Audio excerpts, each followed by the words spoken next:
So എന്താണ് ionization potential എന്നൊക്കെ ഒരു ഐഡിയ കിട്ടിയിട്ടുണ്ടാവും. The potential difference corresponding to ionization energy. Ionization energyക്ക് കറസ്പോണ്ടിങ് ആയിട്ടുള്ള പൊട്ടൻഷ്യൽ ഡിഫറൻസിനെയാണ് നമ്മൾ എന്തെന്ന് പറയുന്നത് അയണൈസേഷൻ പൊട്ടൻഷ്യൽ എന്ന് പറയുന്നത്. ഓക്കെ, തൽക്കാലം അത്രയും മനസ്സിലാക്കിയാൽ മതി. അതിന്റെ വേറെ ഡെഫിനേഷൻ ഒക്കെ ഉണ്ട്. It is energy required to it is the potential difference required to accelerate a free electron so that its kinetic energy will be equal to the ionization energy of that atom. അങ്ങനെ ഒന്നും ആലോചിക്കേണ്ട ആവശ്യമില്ല. ഇപ്പൊ എന്ത് ചെയ്താൽ മതി, the electron volt എന്ത് ചെയ്യുക, ഈ ഒഴിവാക്കും. അപ്പോഴുള്ള ബാക്കി കിട്ടുന്ന വോൾട്ട് 13.6 വോൾട്ട് ആണ് ഹൈഡ്രജന്റെ അയണൈസേഷൻ പൊട്ടൻഷ്യൽ. അതേപോലെ എക്സൈറ്റേഷൻ പൊട്ടൻഷ്യൽ എന്ന് പറയുമ്പോൾ എന്തായിരിക്കും, എക്സൈറ്റേഷൻ എനർജിന്ന് ഈ ഒഴിവാക്കുക. സോ ഇലക്ട്രോൺ വോൾട്ടിലായിരിക്കും, അതിനെ വോൾട്ട് ആക്കി മാറ്റും. So that is ionisation potential and excitation potential. അപ്പൊ അയണൈസേഷൻ പൊട്ടൻഷ്യൽ തന്നാൽ നമുക്ക് ബേസിക്കലി അതിനകത്ത് നിന്ന് എന്ത് കിട്ടും, ഗ്രൗണ്ട് സ്റ്റേറ്റിന്റെ എനർജി കിട്ടും, അതല്ലെങ്കിൽ അയണൈസേഷൻ എനർജി കിട്ടും. ഗ്രൗണ്ട് സ്റ്റേറ്റിന്റെ എനർജി -13.6 ആണ്. ഇൻഫിനിറ്റിയിലോട്ട് എത്തിക്കാൻ ഇൻഫിനിറ്റിയിൽ എനർജി എത്രയാണ്, 0. ഇൻഫിനിറ്റിയിൽ എനർജി 0 ആണ്. സോ അങ്ങനെയാണെന്നുണ്ടെങ്കിൽ ഗ്രൗണ്ട് സ്റ്റേറ്റിലോട്ട് എത്തിക്കാൻ അല്ലെ ഇൻഫിനിറ്റിയിലോട്ട് എത്തിക്കാൻ +13.6 കൊടുക്കണം. അതിനാണ് നമ്മൾ അയണൈസേഷൻ എനർജി എന്ന് പറയുന്നത്.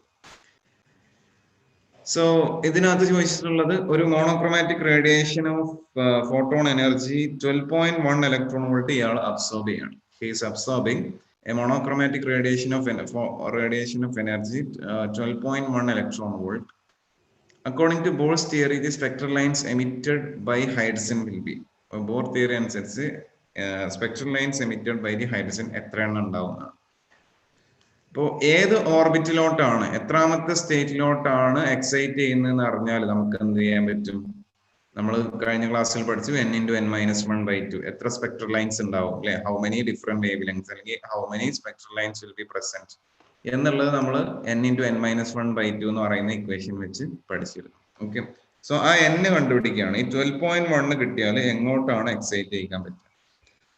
സോ ഇത് ചെയ്യാൻ ഏറ്റവും എളുപ്പം എന്താണെന്ന് വെച്ചാൽ ഹൈഡ്രജന്റെ എനർജി ലെവൽസ് അറിഞ്ഞിരിക്കുന്നത് ഏറ്റവും നല്ലതാണ്. The energy levels of hydrogen അറിയാന്നുണ്ടെങ്കിൽ ഏകദേശം ഈ ക്വസ്റ്റ്യൻ പെട്ടെന്ന് ഒറ്റ സ്റ്റെപ്പിൽ തന്നെ ആൻസർ കിട്ടും. അതല്ലെങ്കിൽ ഇക്വേഷൻ എഴുതിയിട്ട് സോൾവ് ചെയ്യുകയും ചെയ്യാം. സോ ഫസ്റ്റ് ഞാൻ ഇക്വേഷൻ എഴുതിയിട്ട് എങ്ങനെ സോൾവ് ചെയ്യാൻ നോക്കാം. ഇക്വേഷൻ എഴുതിയിട്ട് ഞാൻ പറഞ്ഞു എന്താണ് ഗ്രൗണ്ട് സ്റ്റേറ്റ് അല്ലെ, ഗ്രൗണ്ട് സ്റ്റേറ്റിൽ നിന്ന് എന്ത് ചെയ്യണം, എക്സൈറ്റഡ് സ്റ്റേറ്റിലോട്ട് പോകണം. അപ്പൊ നമ്മൾ അബ്സോർബ് ചെയ്യുന്ന എനർജി അവിടുന്ന് ഇങ്ങോട്ട് വരുമ്പോൾ, എക്സൈറ്റഡ് സ്റ്റേറ്റിൽ നിന്ന് ഗ്രൗണ്ട് സ്റ്റേറ്റിലോട്ട് വരുമ്പോൾ ഈ സ്റ്റേറ്റ് എത്രയാണെന്ന് നമുക്ക് അറിയില്ല. We don't know the state. ഇതൊരു n എന്ന് പറയുന്ന സ്റ്റേറ്റ് ആണ്, അത് നമുക്ക് അറിയില്ല. ഇത് 1 ആണ്. ഓക്കെ, 1 n-ലോട്ട് പോകണം. അപ്പോൾ n-ന്ന് 1-ലോട്ട് വരുമ്പോൾ ഇങ്ങോട്ട് ഫോട്ടോണെ കിട്ടും. 1-ന്ന് n-ലോട്ട് പോകാൻ എന്ത് ചെയ്യണം, ഹൈഡ്രജൻ ഫോട്ടോൺ അബ്സോർബ് ചെയ്യണം, എനർജി അബ്സോർബ് ചെയ്യണം.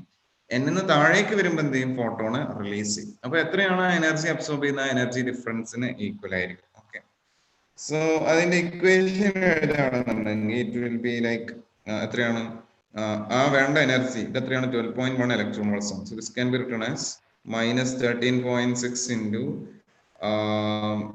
1/n² minus 1/1² is equal to 12.1, or 13.6 into 1 minus 1/n² is equal to 12.1.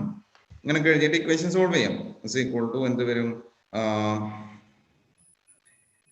13.6 or 1 minus 1/n² is equal to 12.1 divided by 13.6. ഇങ്ങനെയൊക്കെ എഴുതാം. Okay, 12.1 divided by 13.6. ഇതിനെ 1.5 കൊണ്ട് ഡിവൈഡ് ചെയ്യണം. ഇഫ് യു ഡിവൈഡ് 12 by 1.5 എത്ര വരും, 8 എന്ന് കിട്ടും. മുകളിലും താഴെയും 13.5 ആണെങ്കിൽ 9 എന്ന് കിട്ടും. So it will B approximately 8/9. അതായത് 12 divided by 13.5 8/9 എന്ന് വരും. 12 divided by 13. ഇപ്പൊ രണ്ട് സൈഡിലും കുറച്ചൊരു വ്യത്യാസമുള്ളൂ. അപ്രോക്സിമേറ്റ്ലി 8/9 ആണ്. 8/9 കൊണ്ട് വളരെ ക്ലോസ് ആയിട്ടുള്ള ചെറിയൊരു മാറ്റവും. So from this 1/n² is equal to 1/9 എന്ന് കിട്ടും അല്ലെ. 1 അങ്ങോട്ട് കൊണ്ടുപോയിട്ട് ചെയ്താൽ n is equal to 3 എന്ന് കിട്ടും. Okay, n is equal to 3 എന്ന് കിട്ടും. അപ്പൊ ആ എനർജി ഡിഫറൻസ് ആണ് നമ്മൾ കൊടുക്കേണ്ടത്. ആ എനർജി ഡിഫറൻസ് ആണ് വരുന്ന ഫോട്ടോണിന് ഉണ്ടാവേണ്ട എനർജി. അത് 12.1 ആണെന്ന് പറഞ്ഞിട്ടുണ്ട്. അങ്ങനെയാണെങ്കിൽ ആ എനർജി ഉപയോഗിച്ചിട്ട് ഏത് ഓർബിറ്റിലോട്ടാണ് പോകാൻ പറ്റുക, n equal to 3-ലോട്ടാണ് പോകാൻ പറ്റുക. So n equal to 3-ലോട്ടാണ് എത്താൻ പറ്റുന്നതെന്നുണ്ടെങ്കിൽ how many spectral lines can be observed? ഇനി n=3 പോയിട്ട് നിൽക്കുകയാണോ ചെയ്യാം? ഇല്ല. n=3 എന്ത് ചെയ്യും? n=3 എന്ത് ചെയ്യും? ഗ്രൗണ്ട് സ്റ്റേറ്റിലോട്ട് തിരിച്ചു വരും. അങ്ങോട്ട് എക്സൈറ്റ് ആദ്യം ഫോട്ടോൺ അബ്സോർബ് ചെയ്തിട്ട് വലിയ കാര്യത്തിൽ അങ്ങോട്ട് പോകും. പിന്നെ അവിടെ നിൽക്കാൻ പറ്റില്ല, അവിടുന്ന് താഴേക്ക് തന്നെ തിരിച്ചു വരും. ഓക്കെ, കാരണം excited state is unstable. So n=3 എന്ത് ചെയ്യും? താഴേക്ക് തന്നെ തിരിച്ചു വരും. n=3 താഴേക്ക് എങ്ങനെയൊക്കെ തിരിച്ചു വരാം? ആദ്യം n=2 വരാം, അതല്ലെങ്കിൽ നേരിട്ട് n=1 വരാം, അല്ലെ? 3, 2, 1. അതല്ലെങ്കിലോ n=2 എത്തിയിട്ടുണ്ട്, അയാൾക്ക് ഇനി എന്ത് ചെയ്യാം? താഴേക്ക് വരാം. വേറെ ഏതെങ്കിലും ഓപ്ഷൻ ഉണ്ടോ? ഇതല്ലാതെ വേറെ ഏതെങ്കിലും ഓപ്ഷൻ ഉണ്ടോ? വേറെ ഏതെങ്കിലും രീതിയിൽ വരാൻ പറ്റുമോ? ഇല്ല. ഒന്നെങ്കിൽ 2 വന്നിട്ട് ബ്രേക്ക് എടുത്തിട്ട് നേരെ 1 വരാം, അല്ലെങ്കിൽ നേരിട്ട് 1 വരാം. സോ ഓരോ ഡീഎക്സൈറ്റേഷൻ സമയത്തും ഓരോ വേവ് ലെങ്ത് ആണ് എമിറ്റ് ചെയ്യുന്നത്. Total 3 wave lengths. അതല്ലെങ്കിൽ ഞാൻ പറഞ്ഞ ഇക്വേഷൻ n×n-1/2, 3×3 - 1/2, 2 ക്യാൻസൽ ചെയ്ത് പോയിട്ട് 3 ആൻസർ കിട്ടും.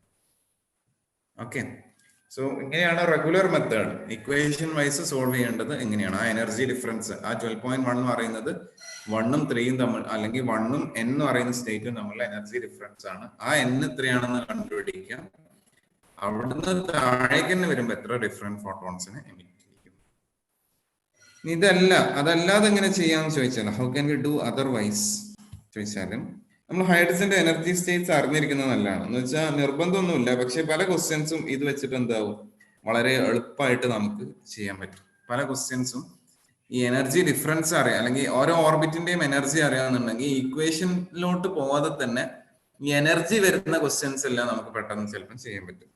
സോ ഗ്രൗണ്ട് സ്റ്റേറ്റിന്റെ എനർജി എത്രയാണ്? -13.6 ആണ് ഇലക്ട്രോൺ വോൾട്സ്. ഫസ്റ്റ് n=2ന്റെ എനർജി സ്റ്റേറ്റ് എത്രയാണ്? എനർജി എത്രയാണ്?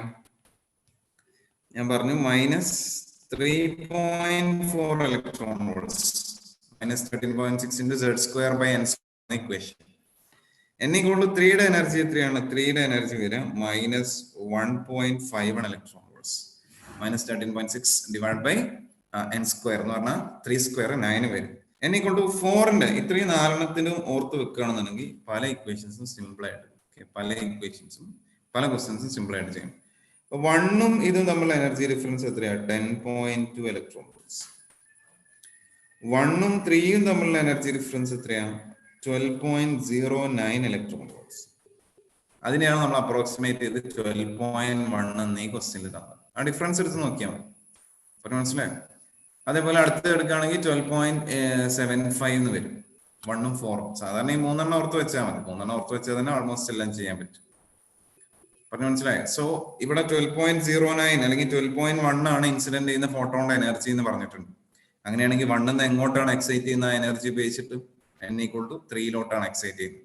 എക്സൈറ്റ് ചെയ്തിട്ട് അവിടെ നിൽക്കോ? ഇല്ല, താഴേക്ക് തന്നെ തിരിച്ചു വരണം, ഗ്രൗണ്ട് സ്റ്റേറ്റിലോട്ട് തന്നെ തിരിച്ചു വരണം. എനർജി കിട്ടിയപ്പോൾ വലിയ കാര്യത്തിൽ അങ്ങോട്ട് പോയതാണ്, പക്ഷെ അവിടെ നിൽക്കാൻ പറ്റില്ല, അവിടെ താഴേക്ക് തന്നെ തിരിച്ചു ആ എനർജി അങ്ങോട്ട് എത്താൻ വേണ്ടി അത് യൂസ് ചെയ്യും, പക്ഷെ അവിടെ സ്റ്റേബിൾ ആയിട്ട് നിൽക്കാൻ പറ്റില്ല, താഴേക്ക് തന്നെ തിരിച്ചു വരും. Okay, so that's about it.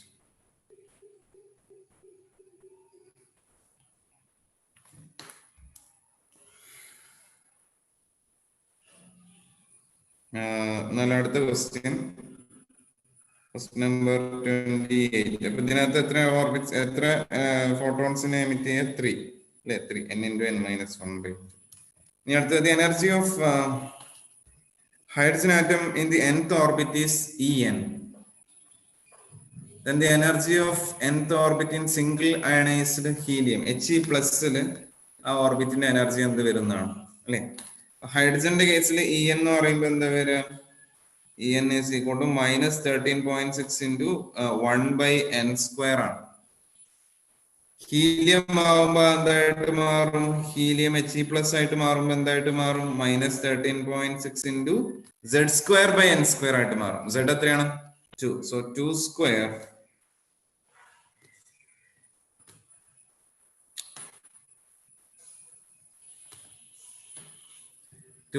by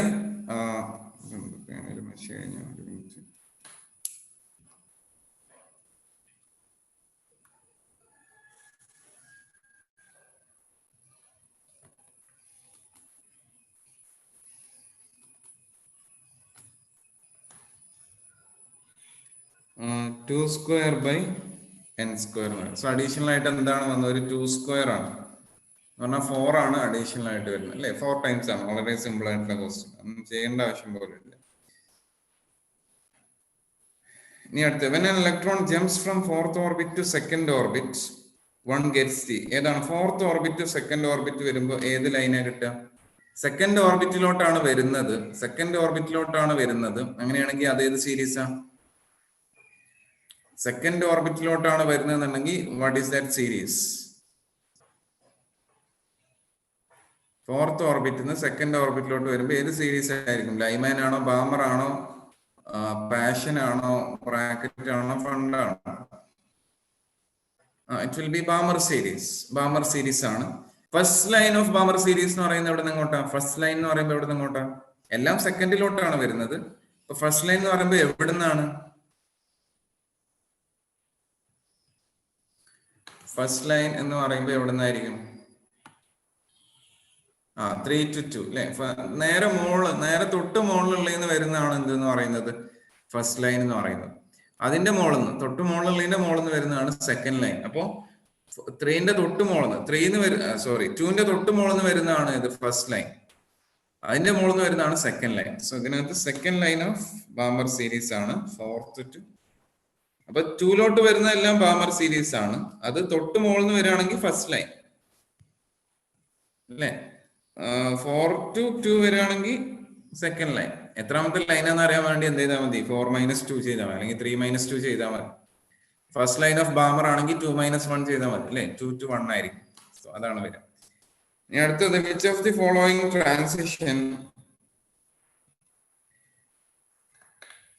emits the photon of highest frequency?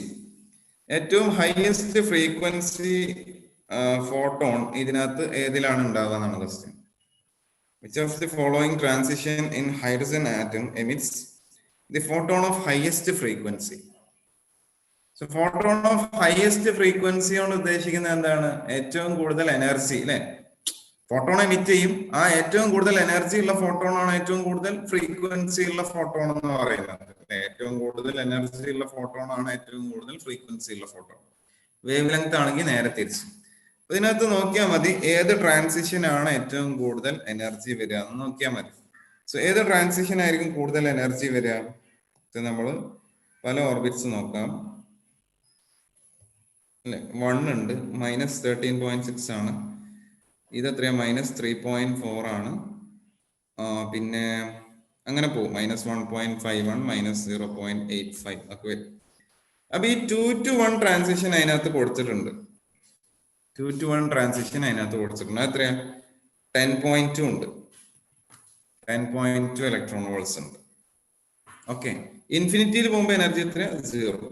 ഇൻഫിനിറ്റിയിൽ energy 0. Okay. ഇനി ഇവിടെ ആലോചിച്ച് നോക്കിയേ, 1ലോട്ട് വരുന്നതിന് എനർജി കൂടും. അതായത് 3 to 1 വരുമ്പോൾ എനർജി കൂടും. 4 to 1 ഒക്കെ വരുമ്പോൾ എനർജി കൂടും. 1ലോട്ട് അല്ലാത്തതിനൊക്കെ മാക്സിമം പോയാൽ അത്ര വരെ ഉണ്ടാവാൻ പറ്റുള്ളൂ എനർജി. 1ലോട്ട് അല്ലാത്ത ട്രാൻസിഷൻ, അതായത് 4 to 2 വരാം, അല്ലെങ്കിൽ 4 to 3 വരാം, അല്ലെങ്കിൽ ഇൻഫിനിറ്റി to 2 വരാം, അതല്ലെങ്കിൽ ഇൻഫിനിറ്റി to 3 വരാം. ഇങ്ങനത്തെ സ്റ്റേജിലൊക്കെ മാക്സിമം എത്ര എനർജി വരാൻ പറ്റും? 3.4 അല്ലെ?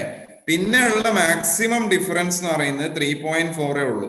ബാക്കി ഇടയിലുള്ള ഏത് ട്രാൻസിഷൻ എടുത്ത് നോക്കിയാലും അതെന്തായിരിക്കും? 3.4-നേക്കാളും കുറവായിരിക്കും. മനസ്സിലായി? ഇൻഫിനിറ്റിന്ന് 2ലോട്ട് വരുന്നതിനാണ് 3.4 വരുന്നത്. ബാക്കിയുള്ള ഏതായാലും 1 ഒഴിച്ച് നിർത്തി ബാക്കി എല്ലാ ട്രാൻസിഷന്റെ എനർജിയും 1ലോട്ട് വരുന്നതിന് ഇനിയും കൂടാം. അപ്പൊ ഇതിനകത്ത് ഓപ്ഷനകത്ത് 4 to 1 ഉണ്ടെങ്കിൽ അത് ഓട്ടോമാറ്റിക്കലി കൂടുതലാണ്.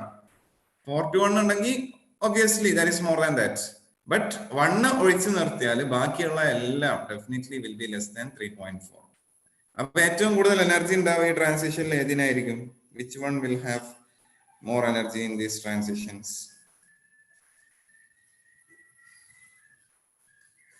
2 to 1 അല്ലെ? 2 to 1-നാണ് ഇതിനകത്ത് ഏറ്റവും കൂടുതൽ ട്രാൻസിഷൻ ഉണ്ടാവുക, എനർജി ഉണ്ടാവുക. അതിന് 10.2 ഉണ്ട്. ബാക്കിയുള്ള എല്ലാം ഓട്ടോമാറ്റിക്കലി എന്തായിരിക്കും? ഇതിനേക്കാളും കുറവായിരിക്കും. 6 to 2 നമുക്ക് പെട്ടെന്ന് തോന്നും, കാരണം നല്ല ഗ്യാപ്പ് ഉണ്ടല്ലോ 6-ന്ന് 2ലോട്ട്. പക്ഷെ മുകളിലോട്ട് പോകുന്നതോറും എനർജി ഗ്യാപ്പ് കുറഞ്ഞു വരുന്നുണ്ടെന്ന് മനസ്സിലാക്കുക. ഇനി 2 to 6 1 to 2 പറ്റില്ല. കാരണം എന്താ, 2 1 വരുമ്പോഴാണ് ഫോട്ടോണെ എമിറ്റ് ചെയ്യാം. 1 2 പോകണമെന്നുണ്ടെങ്കിൽ ഫോട്ടോണെ അബ്സോർബ് ചെയ്യണം. ഹയർ എനർജിന്ന് ലോവർ എനർജിയിലോട്ട് വരുമ്പോൾ, അതായത് ഹയർ ഓർബിറ്റ്സ് നിന്ന് ലോവർ ഓർബിറ്റ്സിലോട്ട് വരുമ്പോൾ എനർജി റിലീസ് ചെയ്യും. ലോവർ ഓർബിറ്റ്സ് നിന്ന് ഹയർ ഓർബിറ്റ്സിലോട്ട് പോകണമെന്നുണ്ടെങ്കിൽ എനർജി എന്ത് ചെയ്യണം, അബ്സോർബ് ചെയ്യണം. Okay, same amount of energy need to be absorb. ഇനി അടുത്തത്, in a Bohr model of hydrogen atom, the centripetal force is furnished by the Coulomb force of attraction between the proton and electron. If A0 is the radius of ground state orbit, m is the mass, and E is the charge on the electron, and epsilon 0 is the vacuum permittivity. The speed of the electron is, what is the speed of electron? So simple question ആണ്. ക്വസ്റ്റ്യനിൽ തന്നെ hint വന്നിട്ടുണ്ട്. എന്താണ്, centripetal force provide ചെയ്യുന്ന ആരാണ്? Coulomb force ആണ് centripetal force provide ചെയ്യുന്നത് പറഞ്ഞിട്ടുണ്ട്. Okay, coulomb force provides necessary centripetal force. അങ്ങനെയാണെന്നുണ്ടെങ്കിൽ സ്പീഡും റേഡിയസും തമ്മിലുള്ള ഇക്വേഷൻ വളരെ സിമ്പിൾ ആയിട്ടുള്ള ഇക്വേഷൻ ആണ്. സോ ഹൈഡ്രജൻ ആറ്റം ആണ്, കൂളോം ഫോഴ്സ് ആണ് എന്ത് പ്രൊവൈഡ് ചെയ്യുന്ന പറഞ്ഞ ഇത് പ്രൊവൈഡ് ചെയ്യും. അപ്പൊ സർക്കുലർ ഓർബിറ്റിൽ റിവോൾവ് ചെയ്യാണ്. വി എന്ന് പറയുന്ന വെലോസിറ്റിയിൽ റേഡിയസ് A0 ആണ്. അങ്ങനെയാണെന്നുണ്ടെങ്കിൽ what is the radius of the orbit, അല്ലെ velocity in terms of radius of orbit. വളരെ സിമ്പിൾ ആയിട്ടുള്ള ക്വസ്റ്റ്യൻ അല്ലേ. mv²/A0 ഇതല്ലേ സെൻട്രിപെറ്റൽ ഫോഴ്സ്. mv²/r അല്ലേ centripetal force. Has to be equal to 1/4πε0. Hydrogen atom ആണ്, സെൻട്രലിൽ എന്താ ഉള്ളത്, പ്രോട്ടോൺ ആണ്, ഇവിടെ റിവോൾവ് ചെയ്യുന്നത് ഇലക്ട്രോൺ ആണ്. സോ മാഗ്നിറ്റ്യൂഡ് മാത്രം എടുക്കുകയാണെന്നുണ്ടെങ്കിൽ E²/A02 എന്ന് വരും. സോ A0 ക്യാൻസൽ ചെയ്ത് കളയാം, m അങ്ങോട്ട് പോകും. v is equal to E² root എടുത്താൽ E തന്നെ വരും, 4πε0 m. വളരെ സിമ്പിൾ ആയിട്ടുള്ള ക്വസ്റ്റ്യൻ, വളരെ സിമ്പിൾ ആയിട്ടുള്ള ഒരു ക്വസ്റ്റ്യൻ. സോ ഓപ്ഷൻ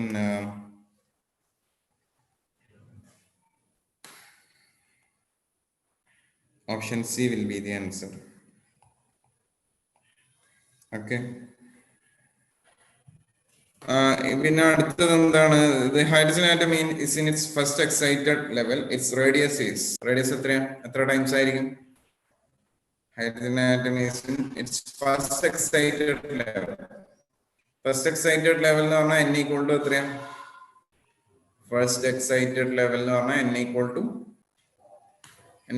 2 അല്ലെ. n equal to 2 ആണ് ഫസ്റ്റ് എക്സൈറ്റഡ് ലെവൽ എന്ന് പറഞ്ഞാൽ. ഓക്കെ, n equal to 1 അല്ല, n equal to 2 ആണ്. അപ്പോ ഗ്രൗണ്ട് സ്റ്റേറ്റ് ആണ് n equal to 1. Excited state എന്ന് പറഞ്ഞാൽ ground state അല്ലാത്തതാണ്.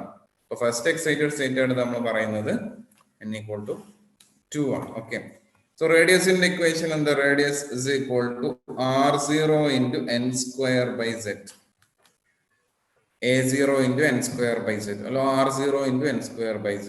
r0 is 0.53 angstrom. So n ന്റെ വാല്യൂ എത്രയാണ്? 1 നിന്ന് 2 ആയിട്ട് മാറാണ്. അപ്പൊ 2² ടൈംസ് ആവും അല്ലെ. 2² ടൈംസ് ദാറ്റ് ഈസ് 4 ടൈംസ് എന്നിട്ട് മാറും അല്ലെ, 4 times. So that is about the chapter atoms. Atoms എന്നുള്ള ആൾമോസ്റ്റ് എല്ലാ പോയിന്റ്സും പറഞ്ഞിട്ടുണ്ട്. ആൾമോസ്റ്റ് എല്ലാ പോയിന്റ്സും അവിടെ ഇവിടെ ചെറിയ പോയിന്റ്സ് ചിലപ്പോൾ വിട്ടുപോയിട്ടുണ്ടാവാം. ഓക്കെ, വിട്ടു പോകുന്നില്ല എന്ന് പറയുന്നില്ല, കാരണം നമ്മൾ ക്രാഷ് കോഴ്സ് ആണല്ലോ, വളരെ ലിമിറ്റഡ് ടൈം കൊണ്ടാണ് നമ്മൾ കോഴ്സ് കവർ ചെയ്യുന്നത്. ഓക്കെ, സോ ചിലയിടത്ത് ചില ചെറിയ മൈനർ ഡീറ്റെയിൽസ് ചിലപ്പോൾ വിട്ടുപോയിട്ടുണ്ടാവും, എന്നാലും ആൾമോസ്റ്റ് എല്ലാം കവർ ചെയ്ത് പോയിട്ടുണ്ട്. നമുക്ക് ഇന്ന് അടുത്ത ചാപ്റ്ററിലോട്ട് കടക്കാം. അടുത്ത ചാപ്റ്റർ നമ്മുടെ ന്യൂക്ലിയൈ എന്ന് പറയുന്ന ചാപ്റ്റർ ആണ്. Next chapter is nuclei. അപ്പോൾ ന്യൂക്ലിയൈ എന്ന് പറയുന്ന ചാപ്റ്ററിലുള്ള ഇമ്പോർട്ടന്റ് പോയിന്റ്സ് ജസ്റ്റ് ബ്രീഫ് ആയിട്ട് പെട്ടെന്നൊന്ന് പറഞ്ഞിട്ട് പോകാം. ഇതെല്ലാം നിങ്ങൾ ലാസ്റ്റ് പഠിച്ചിട്ടുള്ള ചാപ്റ്റർ ആണ്, അവസാനത്തെ ചാപ്റ്റേഴ്സ് ആണ് ഈ ന്യൂക്ലിയൈ എന്നൊക്കെ പറയുന്നത്. ടുവേർഡ്സ് എൻഡ് ഉള്ള ചാപ്റ്റേഴ്സ് ആണ് ന്യൂക്ലിയൈ എന്നൊക്കെ പറയുന്നത്. സോ അവസാനം പഠിച്ച ചാപ്റ്റേഴ്സ് ആയിരിക്കും സ്കൂളിലും, അതേപോലെ തന്നെ എന്താ പറയാ എക്സാം ഇപ്പോൾ അടുത്ത് കഴിഞ്ഞിട്ടല്ലേ ഉള്ളൂ, ഫിസിക്സ് ഒക്കെ അല്ലെങ്കിൽ ബോർഡ് എക്സാം ഒക്കെ. ഓക്കെ, സോ പഠിച്ചിട്ടുണ്ടാവും പ്രതീക്ഷിക്കുന്നു.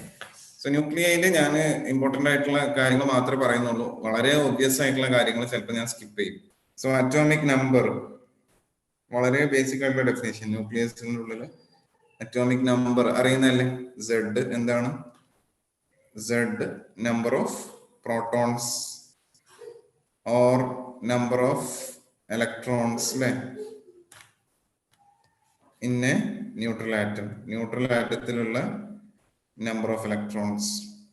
ഇതൊക്കെ അറിയുന്നതാണ്. മാസ് നമ്പർ അറിയില്ലേ? Number of proton plus neutrons plus proton, ഇതിനൊക്കെയാണ് mass number.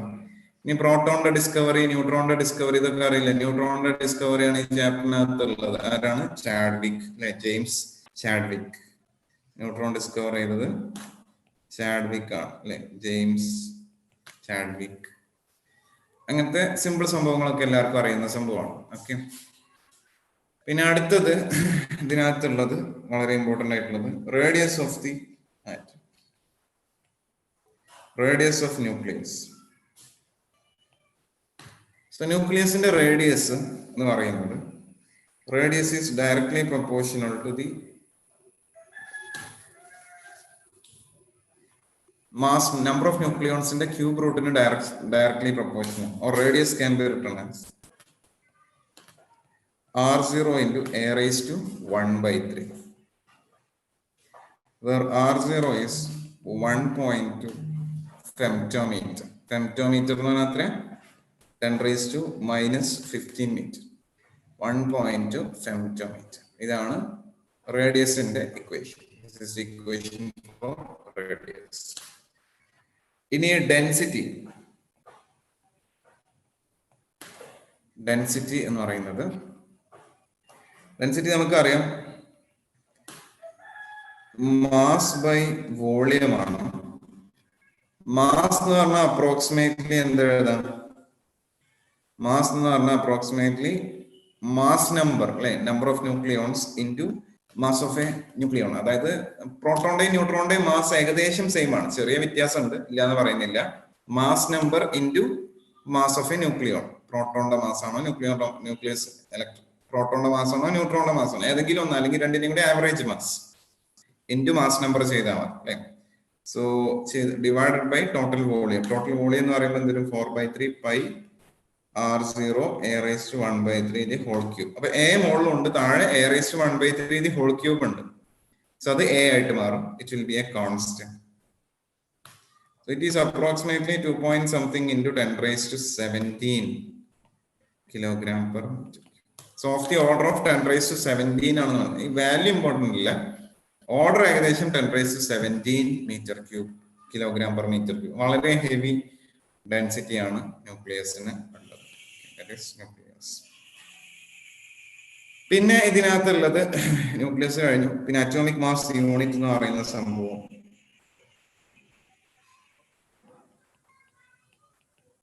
Atomic mass unit എന്ന് പറഞ്ഞാൽ എന്താണ്?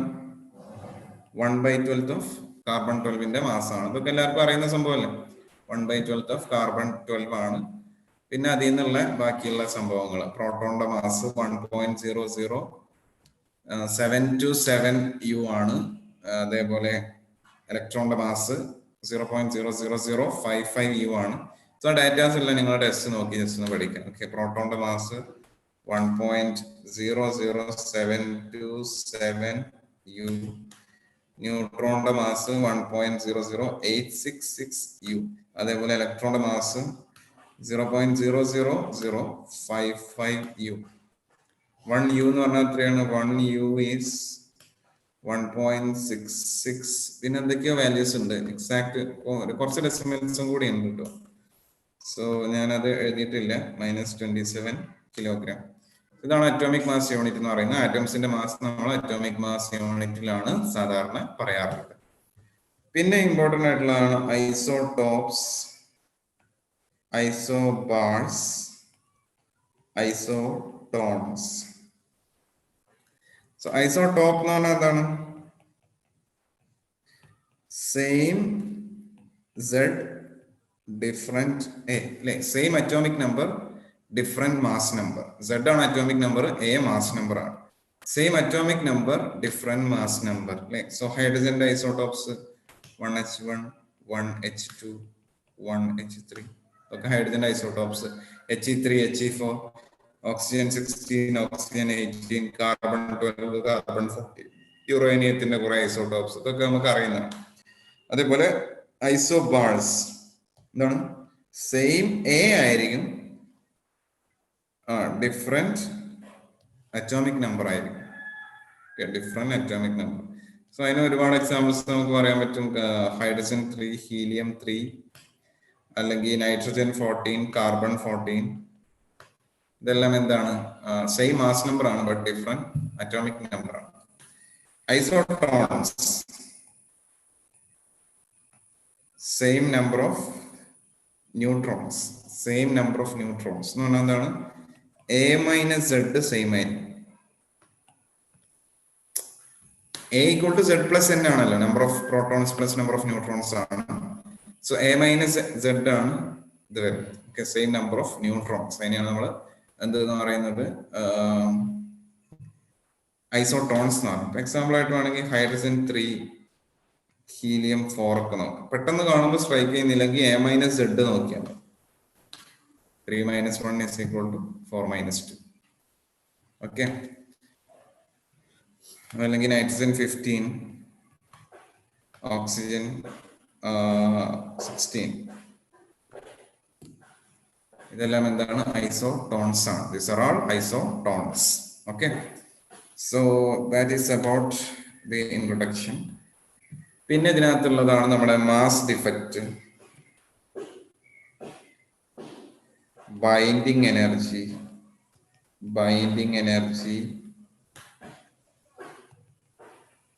മാസ് ഡിഫക്റ്റ്, ബൈൻഡിങ് എനർജി എന്നൊക്കെ പറയുന്ന സംഭവം. സോ എന്താണ് mass defect? What is mass defect? Mass defect is the difference between the sum of masses of nucleons and the actual mass of the nucleus. അതായത് നമ്മളൊരു ന്യൂക്ലിയസിന്റെ mass എടുക്കുമ്പോൾ ശരിക്കും അതിന്റെ mass എന്താണ് വരേണ്ടത്?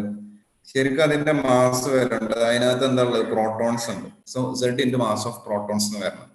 പ്ലസ് അതിനകത്ത് ന്യൂട്രോൺസ് ഉണ്ട്. എത്ര ന്യൂട്രോൺസ് ഉണ്ട്? A - Z ഇൻറ്റു അത്രയും അല്ലെ, N ഇൻറ്റു N എന്ന് പറയുന്നത് A - Z ആണ്. ഇത്രയും ന്യൂട്രോൺസ് ആണ്. ഇത്രയാണ് ആക്ച്വലി വരേണ്ട mass. This is the actual mass of the nucleus. But the actual mass of the nucleus will be slightly less than this. ഇതിനേക്കാളും കുറച്ച് കുറവായിരിക്കും എന്തെന്ന് പറയുന്നത്, actual mass of the nucleus എന്ന് പറയുന്നത്. So Z into MP plus A - Z into Mn ആണ് actually വരേണ്ടത്. But it will B slightly less. Actually അതിനേക്കാളും കുറച്ച് കുറവായിരിക്കും. So that difference between the sum of masses of nucleons and the actual mass is called mass defect. അതിനെയാണ് നമ്മൾ mass defect എന്ന് പറയുന്നത്. That is called mass defect. അപ്പൊ കുറച്ച് mass കുറവുണ്ട്. ആ കുറവുള്ള മാസ് എവിടെ പോയി? That is called binding energy. Binding energy എന്ന് പറഞ്ഞാൽ എന്താണ്? ആ കുറച്ചുള്ള മാസം എവിടെയോ പോയി. That is called binding energy. So binding energy can be recognised. കുറച്ചുള്ള മാസം എവിടെയോ പോയി, എനർജി ആയിട്ട് പോവുകയാണ് ചെയ്യുന്നത്. So binding energy is the energy equivalent of mass. Mass energy ഇക്വലൻസ് ഒക്കെ എല്ലാവർക്കും അറിയാമെന്ന് പ്രതീക്ഷിക്കുന്നു. E = mc², delta M into c². Okay, delta M into c² എന്ന് വരും. So that is binding energy. ഇതിനെയാണ് നമ്മൾ ബൈൻഡിങ് എനർജി എന്ന് പറയുന്നത്. സോ ബൈൻഡിങ് എനർജിനെ നമുക്ക് പല രീതിയിൽ ഡിഫൈൻ ചെയ്യാം. ഞാൻ ഒന്ന് പറഞ്ഞത് മാസ് ഡിഫക്റ്റ് ഇൻറ്റു c² അല്ലെ, energy equivalent of mass defect. Binding energy is the energy equivalent of mass defect. That is one definition. വേറൊരു ഡെഫിനിഷൻ പറയുകയാണെന്നുണ്ടെങ്കിൽ is the energy released when the nucleus is formed from nucleons. അതായത് ന്യൂട്രോൺസും പ്രോട്ടോൺസും combine ചെയ്തിട്ട് ഒരു nucleus ഉണ്ടാവും അല്ലെ. ന്യൂട്രോൺസും പ്രോട്ടോൺസും combine ചെയ്തിട്ട് ഒരു ന്യൂക്ലിയസ് ഉണ്ടാവുമ്പോൾ അതിനകത്ത് എന്താണ് സംഭവിക്കുന്നത്?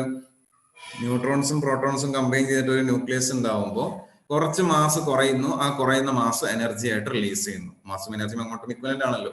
അപ്പൊ it is the energy released when the nucleus is formed from neutrons and protons. ന്യൂട്രോൺസും പ്രോട്ടോൺസും കമ്പൈൻ ചെയ്തിട്ട് ന്യൂക്ലിയസ് ഫോം ചെയ്യുമ്പോൾ റിലീസ് ചെയ്യുന്ന എനർജിനെയാണ് നമ്മൾ എന്തെന്ന് പറയുന്നത്? ബൈൻഡിങ് എനർജി എന്ന് പറയുന്നത്. അങ്ങനെ ഒരു ഡെഫിനിഷൻ വേണമെങ്കിലും എഴുതാം. ഓക്കെ, അപ്പോ ഞാൻ പറഞ്ഞു is the energy released when the nucleus is formed from individual protons and neutrons. അത് നമ്മൾ വേറെ രീതിയിൽ ആലോചിക്കുകയാണെന്നുണ്ടെങ്കിൽ ഈ സെയിം എനർജി ഒരു ന്യൂക്ലിയസിന് തിരിച്ചു കൊടുത്താൽ എന്താ സംഭവിക്കാം? What will happen if we give back the same energy to the nucleus? അതായത് ഇപ്പൊ നമ്മൾ ഹൈഡ്രജന്റെ കേസിൽ പറഞ്ഞു അല്ലെ, ഹയർ ഓർബിറ്റിൽ നിന്ന് ലോവർ ഓർബിറ്റിലോട്ട് വരുമ്പോൾ പുറത്തോട്ട് എനർജി റിലീസ് ചെയ്യും. സെയിം എനർജി ലോവർ ഓർബിറ്റിൽ നിൽക്കുമ്പോൾ കൊടുത്താൽ എന്താ സംഭവിക്കുക? ആ എക്സൈറ്റഡ് സ്റ്റേറ്റിലോട്ട് എന്ത് ചെയ്യാം? ജമ്പ് ചെയ്യാൻ പറ്റും. മനസ്സിലായി?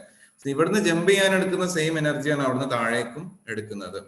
അപ്പൊ അതേപോലെ ഇതിനകത്ത് പറയുകയാണെന്നുണ്ടെങ്കിൽ energy released when the nucleus is formed from individual protons and neutrons എന്ന് പറയുന്ന പോലെ തന്നെ ന്യൂക്ലിയസിന്റെ ഉള്ളിലോട്ട് ഈ സെയിം ബൈൻഡിങ് എനർജി നമ്മൾ കൊടുക്കുകയാണെങ്കിൽ എന്ത് സംഭവിക്കും? The electrons, the neutrons and protons will split. അവർ സ്പ്ലിറ്റ് ചെയ്തിട്ട് എന്ത് ചെയ്യും? ഇൻഡിവിജ്വൽ ന്യൂക്ലിയോൺസ് ആയിട്ട് മാറും. ഇൻഡിവിജ്വൽ പ്രോട്ടോൺസും ന്യൂട്രോൺസും ആയിട്ട് മാറും. Okay, so it is the energy released when the nucleus is formed from individual protons and neutrons. അതേപോലെ തന്നെ വേറെ എന്ത് പറയാം? It is the energy required to split the nucleus into protons and neutrons. ന്യൂക്ലിയസിനെ split ചെയ്യാൻ ആവശ്യമായിട്ടുള്ള energy ആണെന്നും പറയാൻ പറ്റും. ഓക്കെ,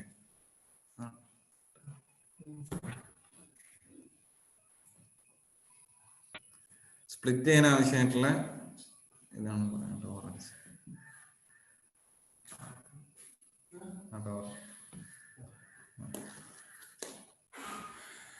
എനർജി ആണെന്നും പറയാം. ഓക്കെ, സ്പ്ലിറ്റ് ചെയ്യാൻ ആവശ്യമായിട്ടുള്ള എനർജി ആണെന്നും പറയാം. സോ ഫോം ചെയ്യുമ്പോൾ റിലീസ് ചെയ്യുന്ന എനർജി അല്ലെങ്കിൽ ഉള്ളിലോട്ട് കൊടുത്തിട്ട് സ്പ്ലിറ്റ് ചെയ്യാൻ ഉപയോഗിക്കുന്ന എനർജി.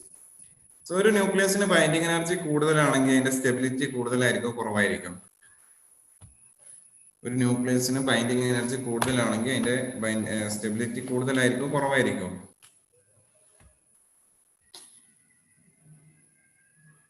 പെട്ടെന്ന് പറഞ്ഞ കുറവാണ് വരാം. It will be higher. കാരണം ഇങ്ങനെ ആലോചിച്ചാൽ മതി. It is the energy required to split the nucleus. ന്യൂക്ലിയസിനെ സ്പ്ലിറ്റ് ചെയ്യാൻ കൂടുതൽ എനർജി കൊടുക്കണം. പറഞ്ഞാൽ കൂടുതൽ എനർജി കൊടുക്കണം എന്ന് പറഞ്ഞാൽ സ്പ്ലിറ്റ് ചെയ്യാൻ കൂടുതൽ ബുദ്ധിമുട്ടാണെന്നല്ല അതിന്റെ അർത്ഥം. എന്ന് വെച്ചാൽ ന്യൂക്ലിയസ് ഹൈലി സ്റ്റേബിൾ ആയതുകൊണ്ടല്ലേ നമുക്ക് സ്പ്ലിറ്റ് ചെയ്യാൻ പറ്റാത്തത്. സോ ബൈൻഡിങ് എനർജി കൂടുന്നതിനനുസരിച്ച് എന്ത് ചെയ്യും? സ്റ്റെബിലിറ്റി ഇൻക്രീസ് ചെയ്യും. ഓക്കെ, സ്റ്റെബിലിറ്റി ഇൻക്രീസ് ചെയ്യും.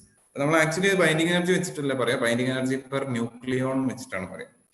So binding energy per nucleon എന്ന് പറയുന്ന ഒരു സംഭവം കൂടി ഉണ്ട്.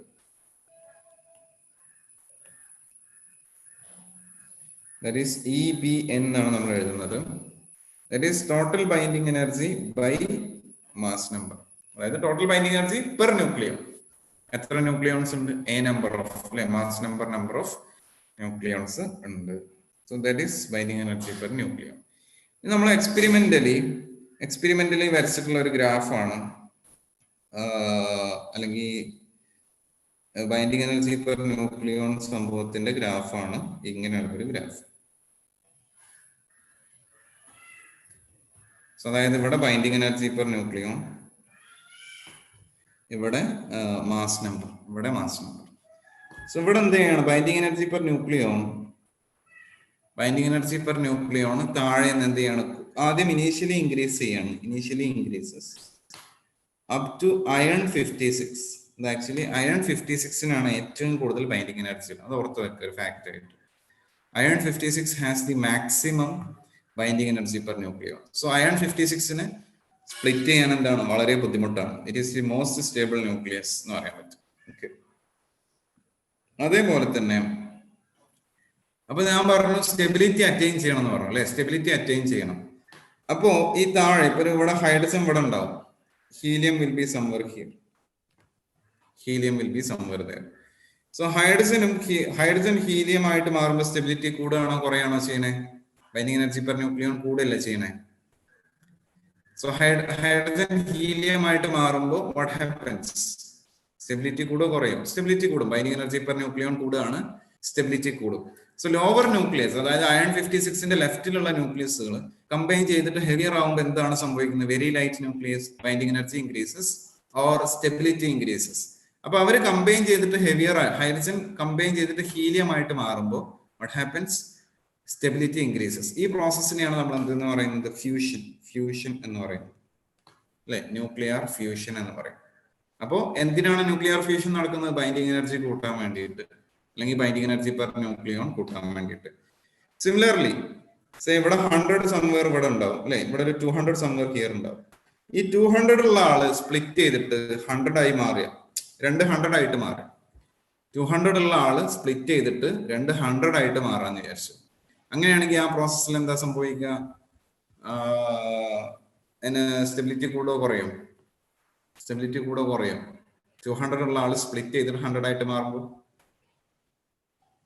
അഗൈൻ സ്റ്റെബിലിറ്റി ഇൻക്രീസ് ചെയ്യാണ്. ബൈൻഡിങ് എനർജി കൂടുക. ബൈൻഡിങ് എനർജി പെർ ന്യൂക്ലിയോൺ കൂടുകയാണെന്നുണ്ടെങ്കിൽ എന്ത് ചെയ്യും? സ്റ്റെബിലിറ്റി ഇൻക്രീസ് ചെയ്യും. സോ ഈ റീജിയനിൽ എന്താ നടക്കുക? ഈ റീജിയനിൽ എന്തായിരിക്കും നടക്കുക? ഹെവിയർ ന്യൂക്ലിയസിന് എന്തായിരിക്കും സംഭവിക്കുക? സ്പ്ലിറ്റിംഗ് അല്ലെ? സ്പ്ലിറ്റിംഗ് എന്ന് പറഞ്ഞാൽ അതിന് നമ്മൾ ഫിഷൻ അല്ലെ? ഫിഷൻ എന്ന് പറയും. അപ്പൊ ഈ റീജിയനിൽ ന്യൂക്ലിയർ ഫിഷൻ ആണ് നടക്കുക, ഈ റീജിയനിൽ ന്യൂക്ലിയർ ഫ്യൂഷൻ ആണ് നടക്കുക. ഓക്കെ, സോ ഇവിടെ ലൈറ്റിംഗ് വളരെ കുറവാണ്, കറണ്ട് ഇല്ല, കറണ്ട് എപ്പോഴും പോയതാണ്. അതുകൊണ്ടാണ് എന്നെ കാണാത്തത്. ഒന്നാമത് ഞാൻ ഇരുന്നിട്ടാണ്, രണ്ടാമത് കറണ്ടും കൂടി എന്നെ കാണാൻ. So that's about it.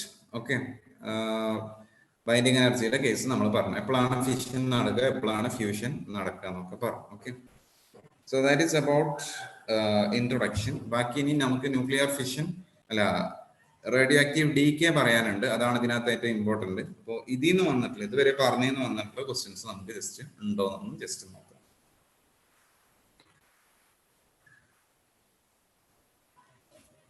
So അടുത്തത് ക്വസ്റ്റ്യൻ നമ്പർ 33 നോക്കിയേ. Question number 33. If the radius of aluminum 27 nucleus is taken to be R aluminum, then the radius of tellurium 125 is nucleus is nearly. So അലൂമിനിയത്തിന്റെ 25 R aluminium ആണ്. അങ്ങനെയാണെങ്കിൽ ടെലൂറിയത്തിന്റെ radius എത്ര വരും? വളരെ simple ആയിട്ടുള്ള റേഡിയസിന്റെ ഇക്വേഷനിൽ നേരിട്ട് സബ്സ്റ്റിറ്റ്യൂട്ട് ചെയ്താൽ മതി. റേഡിയസിന്റെ ഇക്വേഷൻ ആറ്റംസിന്റെ ഇക്വേഷൻ പോയിട്ട് സബ്സ്റ്റിറ്റ്യൂട്ട് ചെയ്യരുത്. ആറ്റത്തില് ഇലക്ട്രോൺ റിവോൾവ് ചെയ്യുന്ന ഓർബിറ്റിന്റെ റേഡിയസ് ആണ് നമ്മൾ R0 × n²/z എന്ന് എഴുതിയത്. ഇവിടെ പറയുന്നത് എന്താണ്? ന്യൂക്ലിയസിന്റെ ഇതാണ്. ഓക്കെ, ഇവിടെ പറയുന്നത് ന്യൂക്ലിയസിന്റെ റേഡിയസ് ആണ്. അതിന്റെ ഇക്വേഷൻ എന്താ? R0 × a⁻⁴. So that is given by, അപ്പൊ R aluminum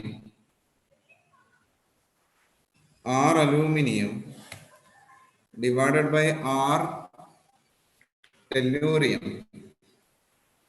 it is proportional to a⁻⁴. Radius is proportional to a⁻⁴. So that will be 27 divided by 125 whole raised to 1/3. Whole raised to 1/3 ക്ക് proportion ആണ്. Okay, whole raised to 1/3. So what is 27 whole raised to 1/3? 27ന്റെ cube root എന്താ? 3 ആണ്. ഇതിൻ്റെത് 5 ആണ്. So our tellurium will be 5/3 R aluminum. It will be 5/3 times R aluminum. വളരെ simple ആയിട്ടുള്ള question ആണ്. Okay, വളരെ സിമ്പിൾ ആയിട്ടുള്ള question. So option A will be the answer. ശ്രദ്ധിക്കുക, ഏതാണ് യൂസ് ചെയ്യേണ്ടത്? മാസ് നമ്പർ ആണ്. എന്ത് യൂസ് ചെയ്യരുത്? അറ്റോമിക് നമ്പർ യൂസ് ചെയ്യരുത്. അറ്റോമിക് നമ്പർ കൊടുത്തിട്ടുള്ള ആൻസറും ഓപ്ഷനിലുണ്ട്. Use mass number, number of nucleons ആണ്. ഓക്കെ, ഇനി അടുത്തത് സെയിം ക്വസ്റ്റ്യൻ ആണ്. If the nuclear radius of aluminum 27 is 3.6 Fermi, the approximate nuclear radius of copper 64 will be. എത്ര വരിക? copper 64 വളരെ സിമ്പിൾ ആയിട്ടുള്ള ക്വസ്റ്റ്യൻ ആണ് അല്ലേ? അഗൈൻ നേരത്തെ പറഞ്ഞ പോലെ തന്നെ R aluminum by R copper. ഞാൻ പറയുന്നത് കേൾക്കുന്നുണ്ടോ? നമ്മളിവിടെ ഭയങ്കര മഴയാണ്. ഭയങ്കര മഴ എന്ന് പറഞ്ഞാൽ അതാണ് ഇവിടെ മൊത്തത്തിൽ പോയി കിടക്കുകയാണ്. പറയുന്നത് കേൾക്കുന്നുണ്ടോ? പുറത്തുനിന്നുള്ള നോയ്സ് ഉണ്ടോ എന്ന് പറയാം.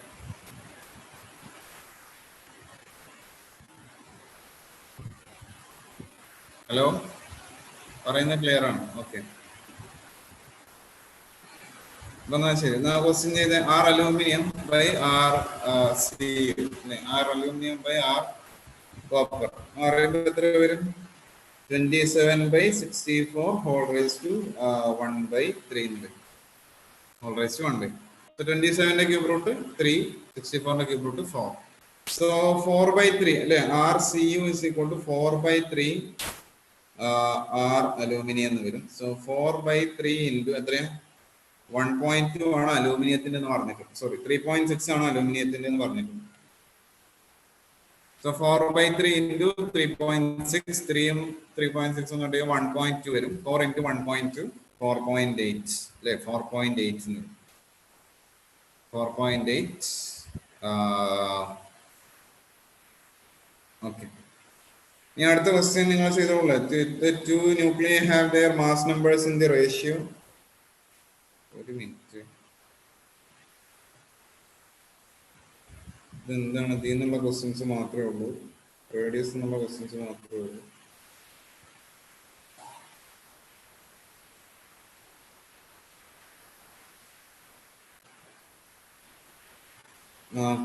അപ്പൊ എന്നാ ബാക്കി നിങ്ങൾ ചെയ്ത് നോക്കും. വളരെ സിമ്പിൾ ആയിട്ടുള്ള ക്വസ്റ്റ്യൻസ് ആണ്. 35, 36 അത് ഞാൻ ചെയ്യണ്ടല്ലോ. റേഡിയസിന്റെ സിമിലർ ക്വസ്റ്റ്യൻ ആണ്. സെയിം റേഡിയസിന്റെ സെയിം ഇക്വേഷൻ വെച്ചിട്ട് പിന്നെയും ചെയ്യാനുള്ളതാണ്.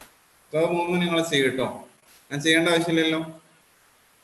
സെയിം ഫോർമാറ്റ് തന്നെ, സെയിം സ്റ്റെപ്സ് തന്നെ ഫോളോ ചെയ്യേണ്ട ക്വസ്റ്റ്യൻസ് ആണ്. I'm not doing that.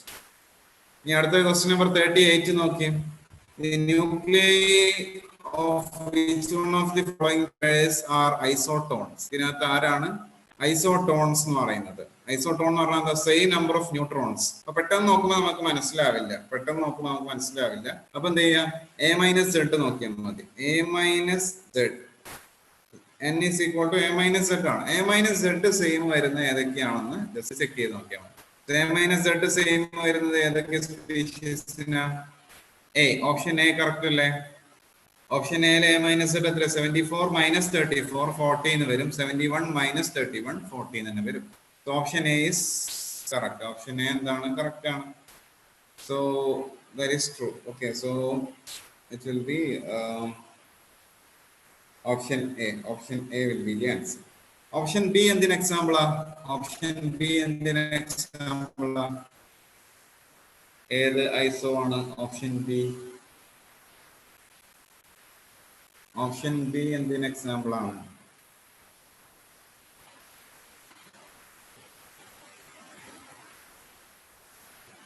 ഏതാ? ഓപ്ഷൻ ബി ഐസോടോപ്സ് അല്ലെ? ഓപ്ഷൻ ബി ഐസോടോപ്പ് ആണ്. ഓപ്ഷൻ സി ഏതായിരിക്കും? ഓപ്ഷൻ സി വിൽ ബി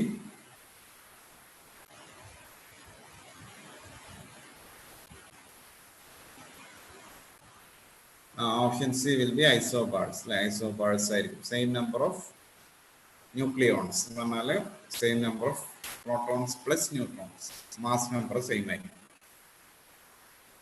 ഇനി അടുത്തത് ഒരു ന്യൂക്ലിയസിനെ റെപ്രസെന്റ് ചെയ്യാണ് ZX. ഇതിനകത്ത് എന്താണ് ക്വസ്റ്റ്യൻ? വളരെ സിമ്പിൾ ആയിട്ടുള്ള ക്വസ്റ്റ്യൻ ആണ്. ഏതാണ്? Z is the atomic number. Atomic number എന്ന് പറയുമ്പോൾ number of protons. A-Z will be the number of neutrons. Okay. ഇനി അടുത്തത് the mass number of a nucleus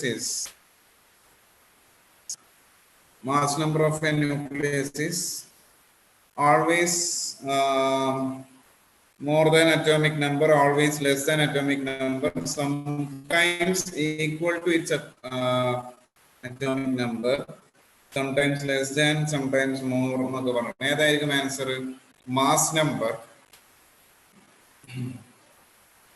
mass number of a nucleus is ഏതായിരിക്കും? Mass number of a nucleus is always more than ആണോ? Sometimes equal to its atomic number അല്ലെ? വളരെ rare ആയിട്ട് atomic നമ്പറിന് equal ആവുന്നുണ്ട്. ഏതാണ് ആ സിറ്റുവേഷൻ? ഏതാണ് ആറ്റം?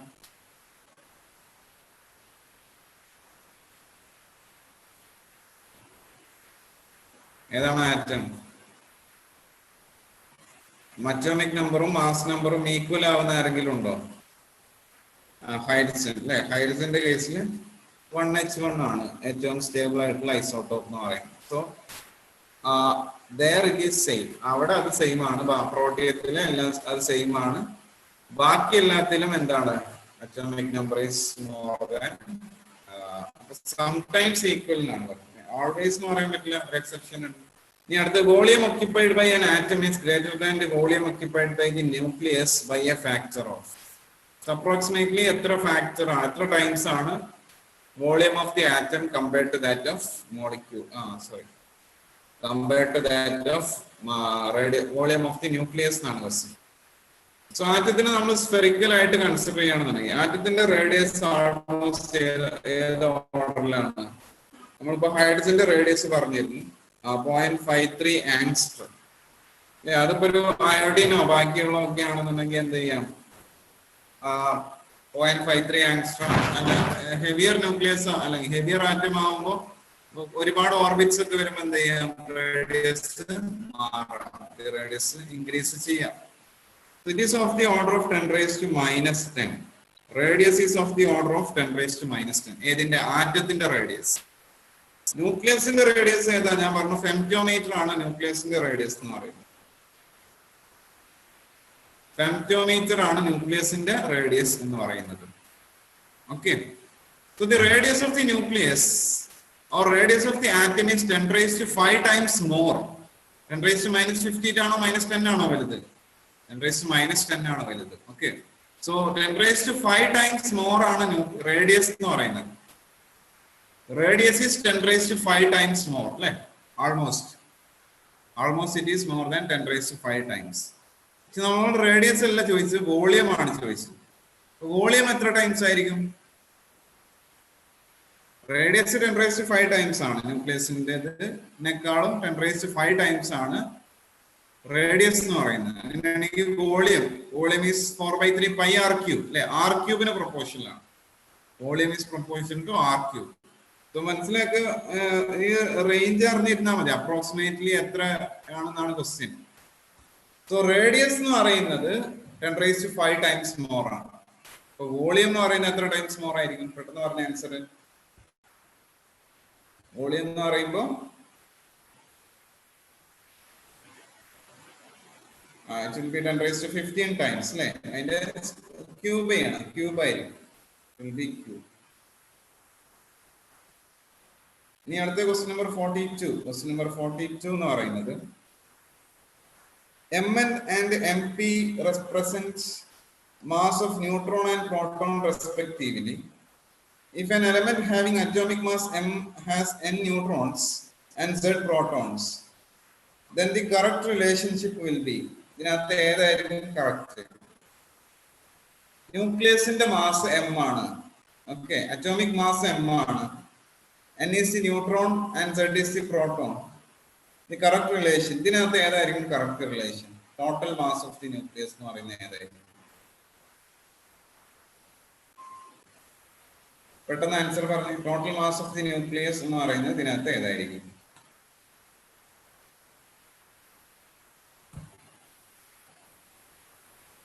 എന്തുകൊണ്ടായിരിക്കും എ വരാനുള്ള റീസൺ?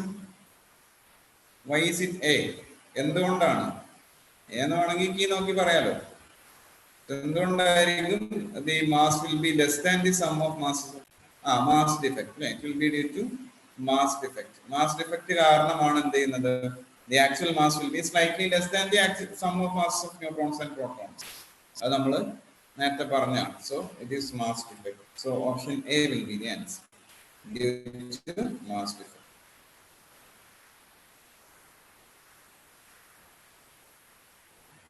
Okay. ഇനി അടുത്തത് ബൈൻഡിങ് എനർജി എന്നുള്ള ക്വസ്റ്റ്യൻസ് ആണ്.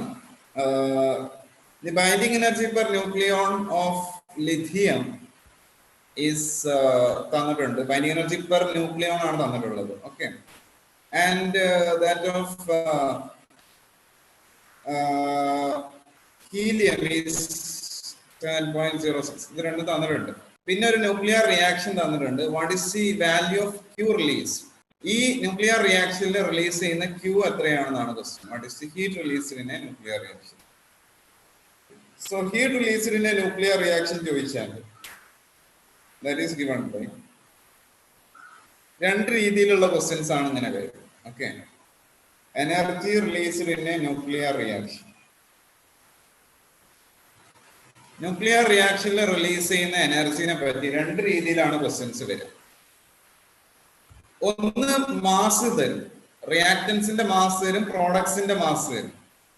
റിയാക്ടൻസിന്റെ മാസിനേക്കാളും കുറവായിരിക്കും പ്രോഡക്ട്സിന്റെ mass. Okay.